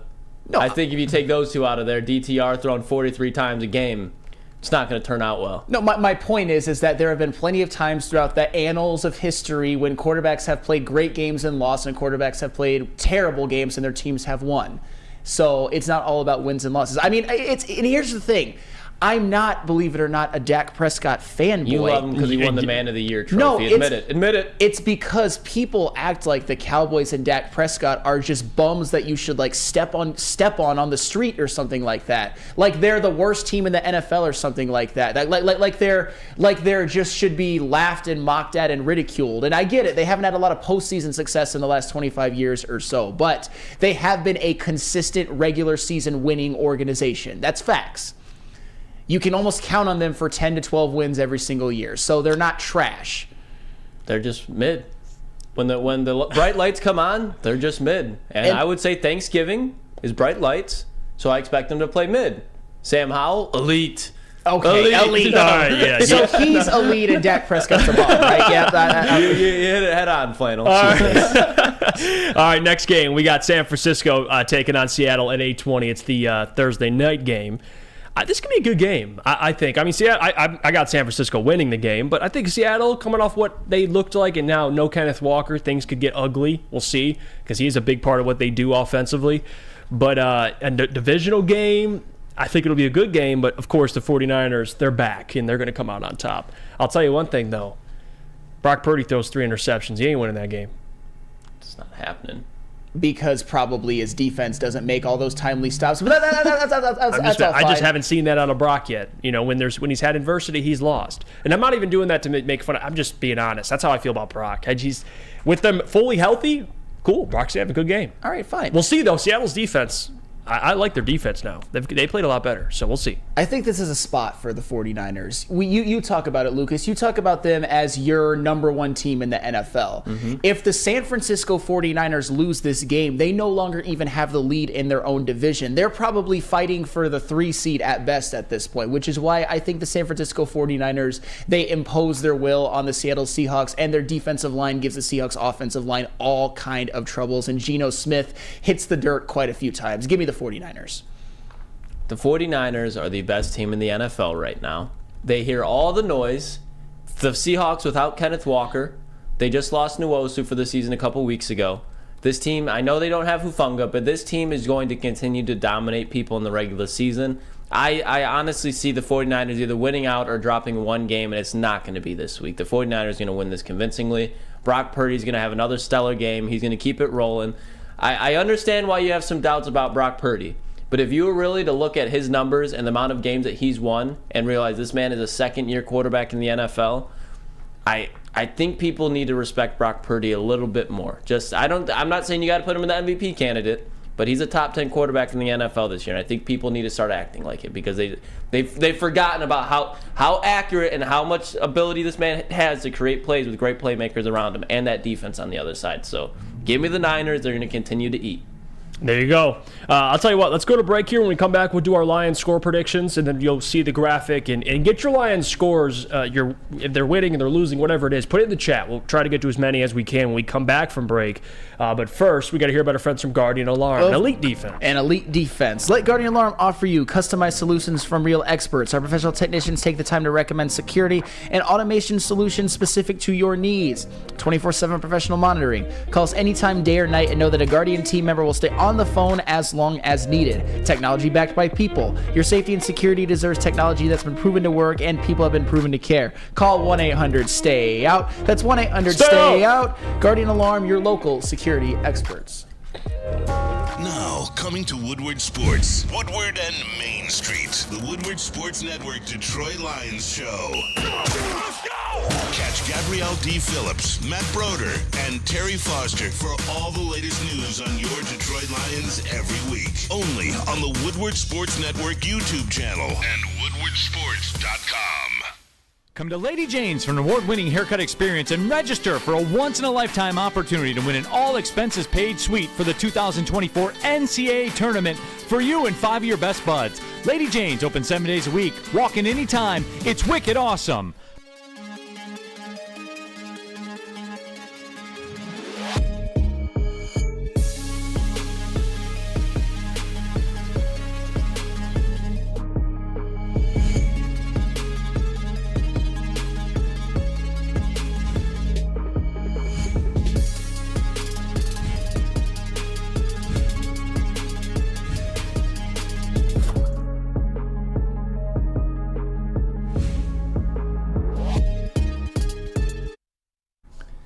Experience Dispo Romeo, a team that curates an exclusive atmosphere mixed with fresh inventory from Michigan's largest variety of products. The first ever cannabis mall of its kind is conveniently located off of Van Dyke and 32 Mile Road in Romeo. Dispo Romeo is now open late night until midnight every day except Sunday. Can it get any better than that? Dispo Dispensary, disposhops.com, your local cannabis plug. We're back. It's the Morning Woodward Show here on the Woodward Sports Network. Let's get into Lions predictions. It is that time. And Lucas, you have the graphic. Oh, I do. Put them up. Let's see it. This is our Lions predictions here for the game. There you have it. My prediction, 31-21 Lions win. Lucas Klotz there, 31-17. The ball nowhere. You and JB, I love it. The Booth Boys. JB, 28-13. And then, of course, Sam, 27-17. There's our score predictions. What you guys think? I know the biggest one, me and Lucas both have them scoring 30-31, but we all kind of have a relatively the same score for the Packers. JB's got 13. JB, you think they're just going to smack them? Yeah, it's no contest. Like I said, I put this in our text thread as well too. At least 6 sacks out of this defense. I'm hoping to see that happen.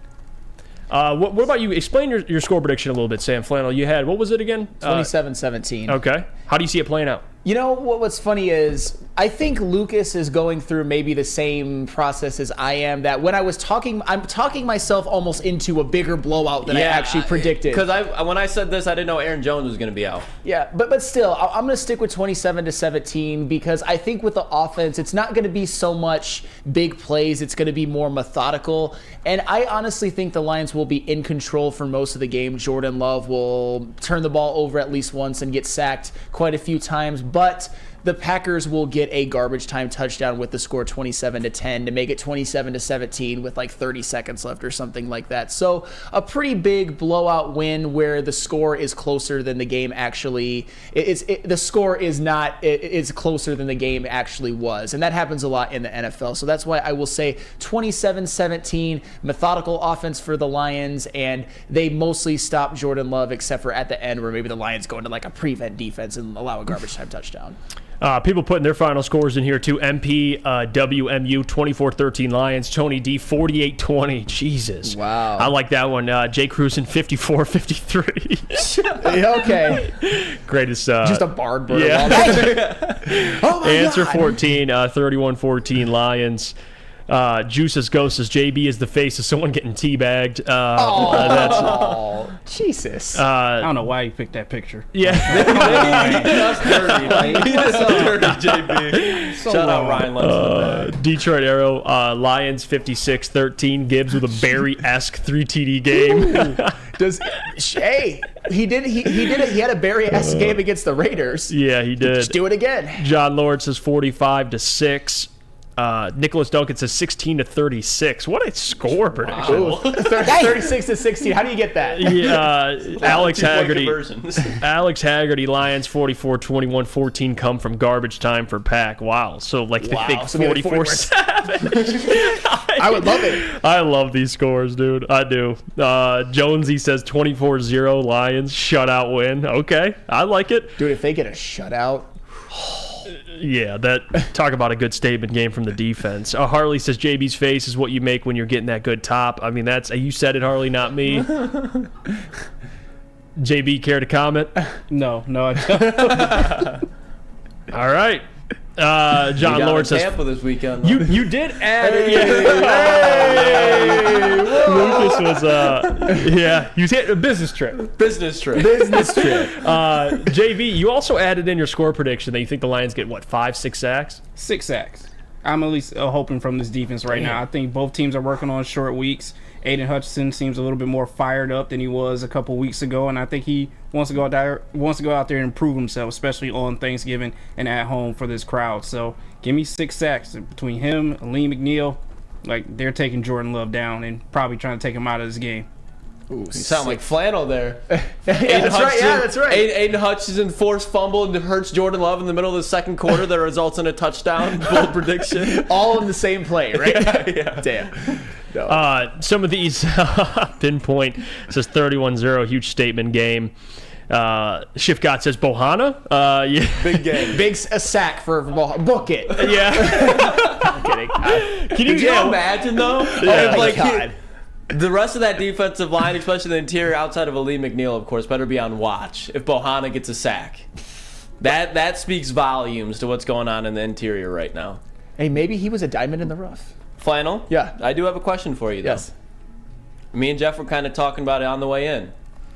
No Rasul Douglas. Do you think this is another chance for Jameson Williams to have back-to-back big games? Yeah. Especially with their safety play? Because I was looking at every game outside of Baltimore, he's had 2 catches. And if they're trusting him a little bit more, maybe he gets 3 or 4 catches this week against this secondary and against the middle of this defense because they're linebackers. Like, Devondre Campbell, their only good linebacker. And I don't even know if he's playing as healthy or if he's even back because I know he missed the first week. But the middle of this defense is going to be vulnerable. Amon-Ra, Jameson Williams on crossers. See, I don't think he gets a deep shot. I think maybe he gets a crosser for 20 to 25 kind yards. Of like last year against the Packers, the one that got called back. I don't think he takes it to the house. Well, no, I'm saying yeah. like just like that design of just not so much like a fuck it, J-Mo's down there somewhere type of thing. If you want my stat line prediction for Jameson Williams, I would say 2 catches for 39 yards, no touchdowns. Okay. It's realistic. It's not a hater stat line.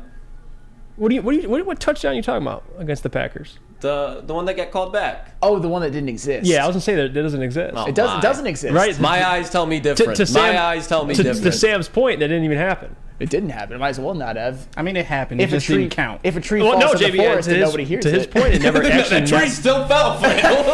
Actually, you know what? My J-Mo, what he needs to do is before the game, get in a huddle with the offensive line and just say, guys, please, no holding calls when I catch a touchdown. Is that fair? Oh, so now J-Mo gets to make demands. Jameson Williams gets to make demands of the offensive line. Because he's more important, right? He's more important. No, I'm not saying he's more. I never said that. I just said when J-Mo catches the football, for some reason, there's just a holding call. It wasn't a holding call last week, and it counted, and I gave him lots of cheers. Right. There wasn't a holding call against the saying, Buccaneers, and I gave him lots of cheers because he helped shift those games. That's facts. When does the Quay Walker unsportsmanlike conduct come into effect? First half, second half? Because it's always a good timely one. It's always like right when the Lions need it. Oh, that's right. It is, isn't it? It's always due. I would say third quarter. Third quarter, middle of the third. Like third quarter, they're down 2 scores, and Quay just punches an assistant coach, and he's out. So he punches the trainer. He tries to swing on. He tries to swing on Calvin Shepard. JT Barrett's out there, and Shepard just beats his ass on the field. How about that? Shepard. Calvin Shepard, dude. I can't. He's the next DC for the Lions. He's a dog. Once Aaron Glenn finds another job, Shepard's being a head coach somewhere. He's a great coach. He's a great coach, and he's going to be a good defensive coordinator. Mm-hmm. Juice's Ghost says Quay Walker going to get a personal for bringing a turkey leg on the field. Good old Quay Walker. You can always count on him. He's the 12th man. The Lions respect him though. Like the Lions always talk about. They're like that motherfucker. Quay Walker's a big motherfucker. Like Quay Walker played well. If he was more disciplined, I would be pounding the table for Quay Walker because that man, he's not, people give him a lot of flack, but he's a solid player. It's just he has no discipline. And that goes on Matt LaFleur. But anyways, we're gonna go back to saying how he's a good coach in the NFL, right, guys? He's a solid coach. Solid. I'll give him that. To me, he's Kevin O'Connell. I would give Kevin O'Connell more. Kevin O'Connell has already done more with less, in my opinion. 13 wins with that Vikings team last year compared to, I know they didn't win a playoff game, but if he has Aaron Rodgers instead of Kirk Cousins, like, chops. Fair enough. He's not trash, though. Matt LaFleur is just annoying to look at, dude. He's just a bitch. Yeah, I love him. Bitch. I like watching his pressers after the Lions beat them. It's always funny. I'm hearing Matt LaFleur talk to the media, and he's just pissy. Like, he's just... Yeah, he's just a little brat, bro. I know. He said, hey... Michigan. He's from Michigan. Saginaw, man. Shout out Booner. SVSU Cardinal. Yeah, he is. He is. He's from, I believe he lived in Mount Pleasant. But he's from Michigan. Mm-hmm. That must probably hurts a little more when he loses to the Lions. That's for sure. Steve Wiles says kind of looks like Jeff. Matt LaFleur. I don't know. Does he? Look in the cam. He's no, kind of. I don't think so. Obviously you got the flow going. Yeah. I would say like nosed forehead, maybe. I don't know. Is that an insult? I think it's an insult. There's some. To say that it's an insult. All right, I'll take it as an insult. All right. LaFleur is a decent looking guy. Like in terms of NFL head coaches, he's right up there. Flannel's got a crush. I don't have a crush. I don't have a crush. He does have a punchable face, but he's a nice looking I don't look like damn Matt LaFleur. All right, let's go to break. When we come back, we'll get into what's trending with Lucas, and then we'll get to mailbag. So get your questions ready, everybody. We'll try to get to as many as we can. But first, we got to hear about our friends from Mark White. Mark White. All right, when buying or selling real estate, flexibility and control over the sales process is key. Sellers, how would you like the freedom of canceling your listing agreement at any time for any reason with no penalty? That is exactly what Mark White and Associates offers. It's called the Minute-by-Minute Listing Agreement by Mark White and Associates. Try Mark White's risk-free minute-to-minute listing agreement today. Looking to buy or sell real estate? Visit markwhitesells.com or call 248-290-8242. markwhitesells.com, where flexibility meets success. Woodward Sports' own Tom Mazaway and Sam Stick Day will be hosting our Lions postgame show after every Lions game all season long. Tune into the Woodward Sports YouTube channel for his hot-off-the-press takes, game analysis, and Kool-Aid sipping celebrations. You won't want to miss it. Join Maz, Stick, and special guests each week immediately following every Lions game, exclusively on the WSN YouTube channel. At work and at home, we're there with smarter security solutions. Featuring complete automation with customized alerts and more. For over 90 years, we've been the company that's been counted on to protect what matters most, all with personalized service and care. Right now, for a limited time, receive a free video device plus free installation with a new home system.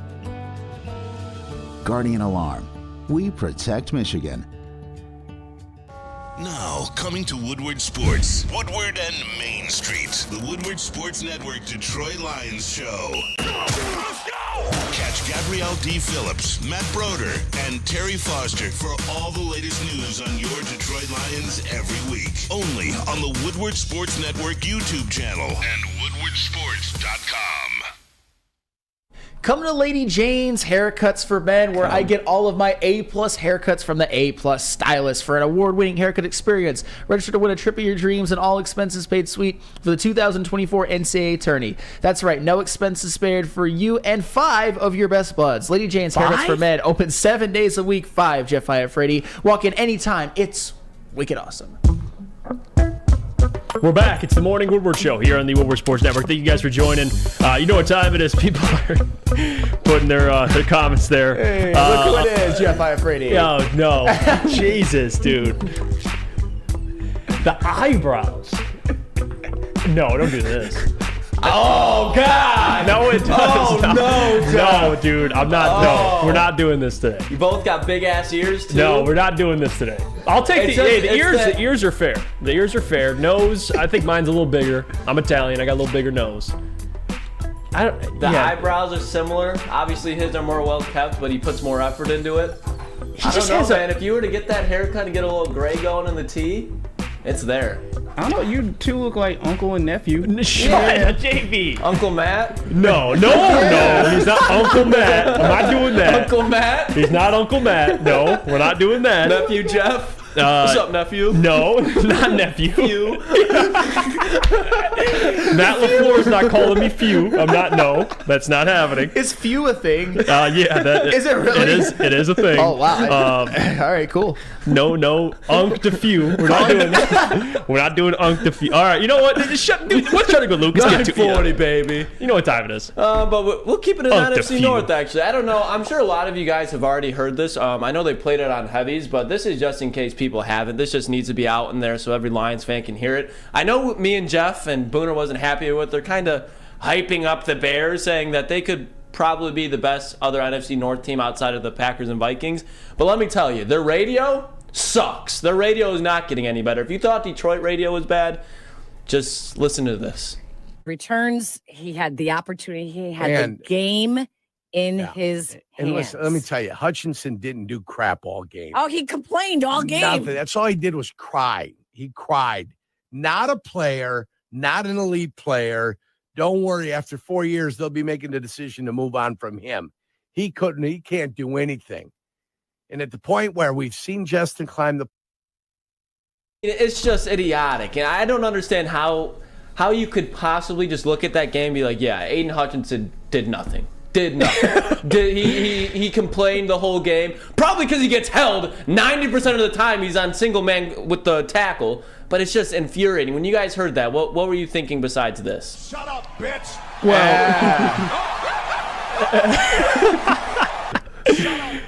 Well, listen, and we could talk all day about Aiden, and they can have fun over there in Chicago and say he didn't do anything.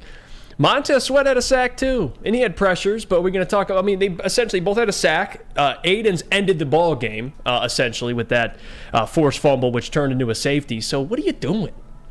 What are you doing? No. No, not doing this.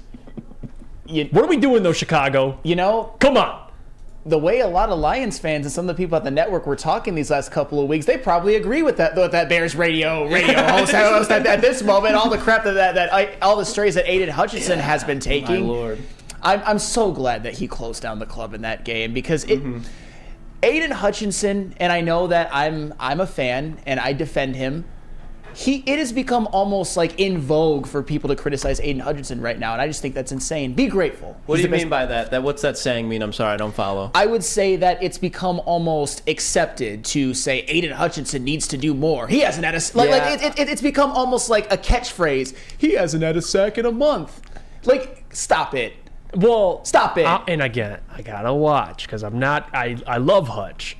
But I don't think it's also fair to be like, well, he's been good, so he's absolved from criticism. That's ridiculous, especially coming from you, which you criticize a lot of people. Okay, come on, that's ridiculous. We just talked about Goff earlier. You said he was lucky, but Aiden, you can't say a thing about Aiden. Come on. No, but there's a lot of people that say that you can't say anything about Goff or can't say anything about J-Mo, but are quick to be like, what's Aiden Hutchinson doing? So it goes both ways. We should all be. Aiden Hutchinson is the best defensive player on this team. He's led this team in sacks since he's been on the team. He has been the only edge rusher generating any pressure this season. I mean, any. John Kaminsky and Charles Harris have been no-shows. The Okwara brothers, when they're healthy, Julian had a couple sacks, but they've basically done a whole lot of not shit. I don't know, the way some Lions fans were talking, go join that Bears radio broadcast. I will give you a nod there, Flannel. There has been a bandwagon starter that's gotten too big as far as people now are just criticizing Hutch too easily. You can criticize him, but I feel like they're just doing it it's just pile on right now. Yeah, but if Hutch has 3 sacks this Thursday, people are going to be like, Hutchinson is top 10. I told you, this man's one of the best players in the NFL. Like when Darius Slay at the beginning of the season said Aiden Hutchinson was a top 10 player in the NFL, defensive player. People are like, yeah, he is. And now they're all fading away from it. So I just think you need to hold your water through a whole season, especially when a player is young. I think it's all right to criticize any player, but if you just are jumping bandwagon, okay, this guy's top 10, not top 10, and he has a good performance, you say he's top 10 again, it's just you're going with the win. Stand your ground and keep a original take to yourself, in my opinion. Well, and here's the thing. You can criticize if players don't play well. I just think Aiden Hutchinson has played well. Just the sacks haven't been there in these last 4 or so games, this last game notwithstanding. That's the thing. People have almost been, I would say, psyoped into believing that quarterback pressures are the most useless stat of all time. And I'm just like, what the fuck are we doing? So I guess in the next game, you know what? If I wanted to be petty, I would say Aiden Hutchinson, just stand there every single game now. Just stand there in the next game and see what happens. I'm sure if he would have done that in a lot of those games, they would have lost more games than 2. Yeah, trust me. Go join that Bears radio broadcast. No, and I'm with you, Sam. The excessive criticism of Hutchinson, he's the only guy on your defensive line besides Aleem that's consistently, at least when he isn't double teamed, he'll win one-on-ones, he'll get pressures. But I also don't agree with the other side, which is, well, Aiden, he's a franchise cornerstone. You're not allowed to criticize him. So I'm kind of in the middle there. Like, if he's not getting sacks for a 5-game stretch, yeah, you can criticize him. Like, I think that's fair. Even though, you could be like, well, he played well. I'm a little different with pressures. I think pressures they matter, but they're not sacks or quarterback hits. Like, pressures could be my hand's 3 feet away from you or a foot away from you. I don't know exactly how pressures are measured, but I think Aiden definitely, over the last couple of games before this past game, he deserves some of that criticism. Even though I always say others need to step up, you can't go 4 games without a sack, and we're just like, well, it's Aiden, we love him, we can't criticize him. Well, I mean, just have that same energy for everyone else, because Aiden Hutchinson, I still believe there's a lot of people, a lot of fans that never really fully embraced him. Go want Kayvon Thibodeau then at this point. Yeah, and the heavies think he's better at this point, right? Well, he is having a better season. He's not having a better season.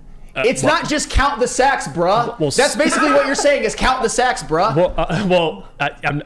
He has doubled the sacks. Aiden Hutchinson has 58 pressures. Kayvon Thibodeau has 32. Aiden Hutchinson is the 7th ranked PFF edge rusher. Kayvon Thibodeau is 83rd. I don't want to go But that here. doesn't matter. I don't want to count the sacks, bruh. I don't want to go. I don't want to. That JP for sure. I don't want to go. I don't want to go here because I believe Hutch is a better player and he'll be better long term. But to sit here and say that, Kayvon with double his sacks he's this season he has been better. He's not been better. I will never. Okay. I will never see that Kayvon Thibodeau has been better. Never. Unless Kayvon Thibodeau ends the season with goes on an absolute tear. Where my thing is, where it's just the Kayvon Thibodeau makes my head want to explode, because I'm not going to say that he has not been having a better season thus far. But if we're going to deny that Aiden Hutchinson is not the better football player here, it's especially if you put Dexter Lawrence inside, even if you have James Houston on the outside the remaining of the season, Aiden Hutchinson has 7-8 sacks right now. And if you stack that up next to Kayvon Thibodeau's 10.5, and now you just look at the players that they are, Kayvon Thibodeau's just, in my opinion, a very good pure rush end. He's dog water against the run. Dog water. Aiden Hutchinson up front, Alex Anzalone has been having a great fucking year, and I think a lot of it has to do with Aiden Hutchinson setting an edge and Alex Anzalone playing his mind off to begin with, but being able to capitalize on that. And you guys know how I feel about help. So I get what you're saying, but I can't look at a player who's having a great season and just be like, well, Aiden has no helps, therefore Aiden's having a better season, even though he has half the sacks Thibodeau. Sacks, man, it's the whole thing with I don't know. I get you're using your eye test with Aiden, which I applaud you. It, Flannel. But that's what we do with other guys too, and you don't like that. So I'm going off production. All right. That's what you love, production. Which Kayvon and I'm not going. Trust me, Aiden's a better player, but this season you can't deny he's been more productive. I just will say this: he's been more productive. If Aiden Hutchinson has a 3-sack game throughout this year and it jumps him right back into the middle of the top 10 in sacks, I don't want to hear a damn peep from people about the people that were oh, he's not an elite guy, he's not top 10. I don't want to hear a peep from him. I really don't. Because he's the same player that he is right now. But especially in the last month, it was the best quarterback play they've played all season. Those quarterbacks are better at avoiding pressure and avoiding sacks. And especially when they're throwing real quick to get out of the ball in their hands, and especially when the Lions dominate time of possession. A lot of those other guys, when they're on those teams like that, they're not getting the time of possession on the defense side of the ball like the Lions have on the offensive side. The Lions control the clock, and they just suffocate teams. So Aiden Hutchinson, when he's on the field, he's getting double and triple teamed every play, and it's when you don't have that much time compared to the other team, the production's not going to be the same. Yes. It's just not. Trust me, I agree. I mean, I hammered this point for a while. I mean, he needs help. I agree with you 100%, but I don't know. I just don't want to completely dismiss Kayvon. Even though I thought Aiden was a better player coming out of the draft, and I still believe he's a better player, dude's on pace for 15, 16 sacks.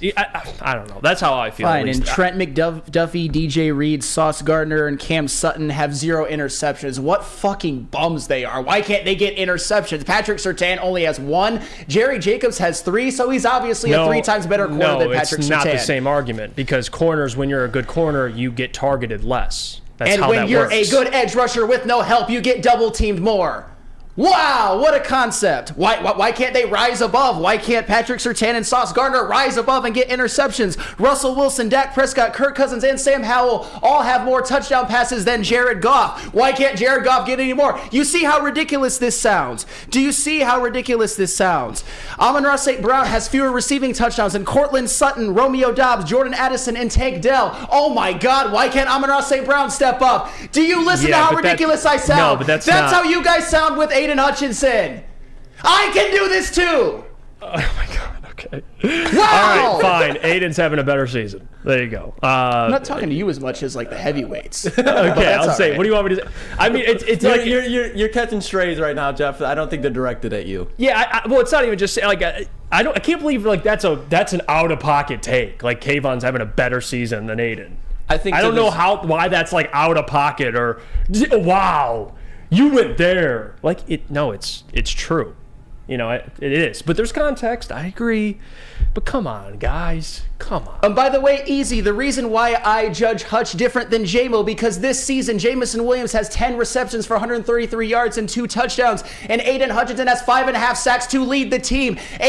Jamison Williams has accomplished a small fraction of what Aiden Hutchinson has done in the NFL. Come on. Stop it with this. Why is it more accepted to criticize Aiden Hutchinson than Jamison Williams right now? Drives me insane. Be grateful for your future All-Pro Defensive Player of the Year defensive end. Stop it. I love it, Flannel. Yeah. But you love Kayvon Thibodeau. You love Kayvon Thibodeau. I know. I don't know. I wish you. I like this, Sam. I wish you'd use more of like the context argument with guys like J-Mo. That's why I like. If you approach player analysis like this, Flannel, yeah, you won't miss. Like you're doing. You only do this for Aiden, where you start like switching up the stats. You're like, well, the stats don't matter, but then other guys, the stats matter. Like I love this, Sam. I do. All right. Yeah, I mean, I'm just. He does it for Aiden. Like with Aiden, he's like, well, the sacks don't tell the full story. I agree. The eye test matters, Sam. I guess you don't agree because Kayvon's better. Well, yes, but I'm just saying he is having a better season. Just like you'd say that J-Mo, although we see the touchdowns that are called back, we see these things. Nope, they don't exist. Dude, he has 133 receiving yards versus. Where does that rank in the NFL? I'm curious. 133 receiving yards? Yeah. Probably. I mean, I can't. So he's the worst receiver in the National Football League. Noted. No, that's not what I'm saying. What are we doing? But everybody defends him. So the stats don't matter. Everybody defends him, but yet Aiden Hutchinson has become a whipping boy at some point. At this point, to some of you people. Oh my gosh! All right, let's. Hasn't had a sack in a month. You guys use it as a cute catchphrase. Do you want that on a shirt now? I bet you do. Replace the meat missile shirt because Jack Campbell has not been the meat missile. Get no sacks in a month. How about that? Get everybody in the back. Make that shirt. Stop it! Oh, you know what?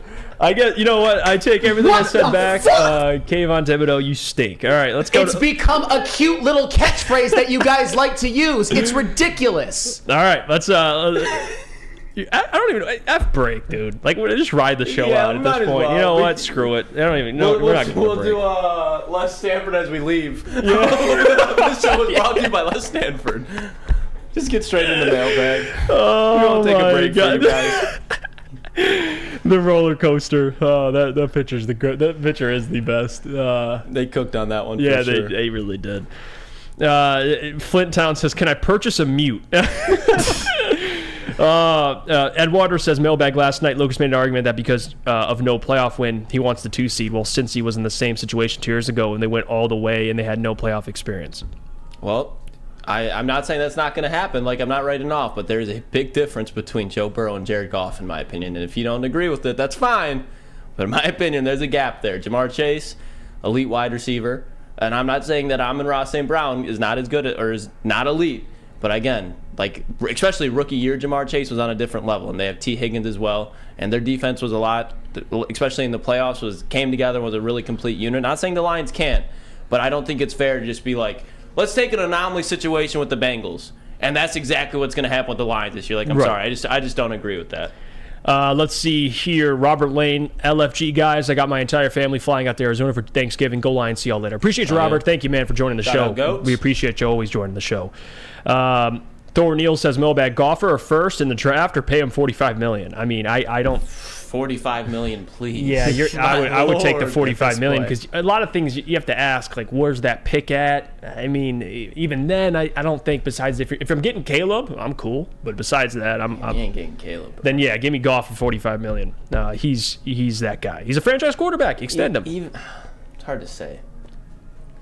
What? I would say even if you get Caleb Williams, this Lions team, I don't know if they just are instantly back in the playoffs. No, and I don't think so. I guess man, Caleb Williams, I think, and people can say he's going to be a bust and all that. I think he's going to be option. I think he's going to be a great quarterback. Let's see. Lester White says the best edge rushers regularly beat double teams. Hutchinson is good, but not in that category yet. That's fair. He's good, but not great. He is great. Okay, he's good. Okay, now Aiden Hutchinson is good. Okay, fine. But John McEnroe said he's good, not great. I don't think that's a hater take. I have successfully psyoped the entire like people to hate Aiden Hutchinson now, and I love it. No, it's not. That's not the thing. You. No. I'm even the people that These said people. But they said good, not great. That's actually fair. That's not fair. Well, He is the 7th ranked edge rusher according to PFF. Oh, 7th. But you always make fun of PFF. I don't make fun of PFF. I use it probably more than anybody here. Flannel loves PFF. So now, okay, I'm just saying, I agree. I don't know if he's great, but he's good. I would say B+ on the verge of being A- with one more 2-sack game. And that's where it's just like, I hear the noise, but it's like, people, like, oh yeah, this man, like, if we don't think he's going to get back on track and just go to exactly what we all thought he was going to be, I just disagree with that. That's why I'm just staying patient with it. Like, I know this man's a great player. He'll be fine. He's a great player right now that's putting up good production. There's going to be the time where he's a great player that puts up great production. It's just, I don't see the reason to slander Aiden Hutchinson. I'm sorry. There's much other players and more spots on this team to go before you start with Aiden Hutchinson. Do you know who's low-key cooking in the chat right now? Who? Brandon Katz. Oh, I don't know. Well, that's a rare. Well, I know that's not the man. That is not. Oh yeah. By the way, everybody. By the way, here's another one. Everybody is so quick to call Alex Anzalone a top 10 linebacker, which I don't necessarily disagree with. He is 22nd in the NFL in tackles, and he doesn't even have a pick. But you know what he is, Flannel? He's to your PFF. He's the highest graded linebacker. Just gonna say that. Isn't it funny how you use that argument I use for Hutch? That's funny. I'm saying, isn't it funny? What I'm saying is, and I'm not saying he's the best coverage linebacker, but he's as a coverage linebacker, and you don't even have to look at the PFF grade. You can see on the field.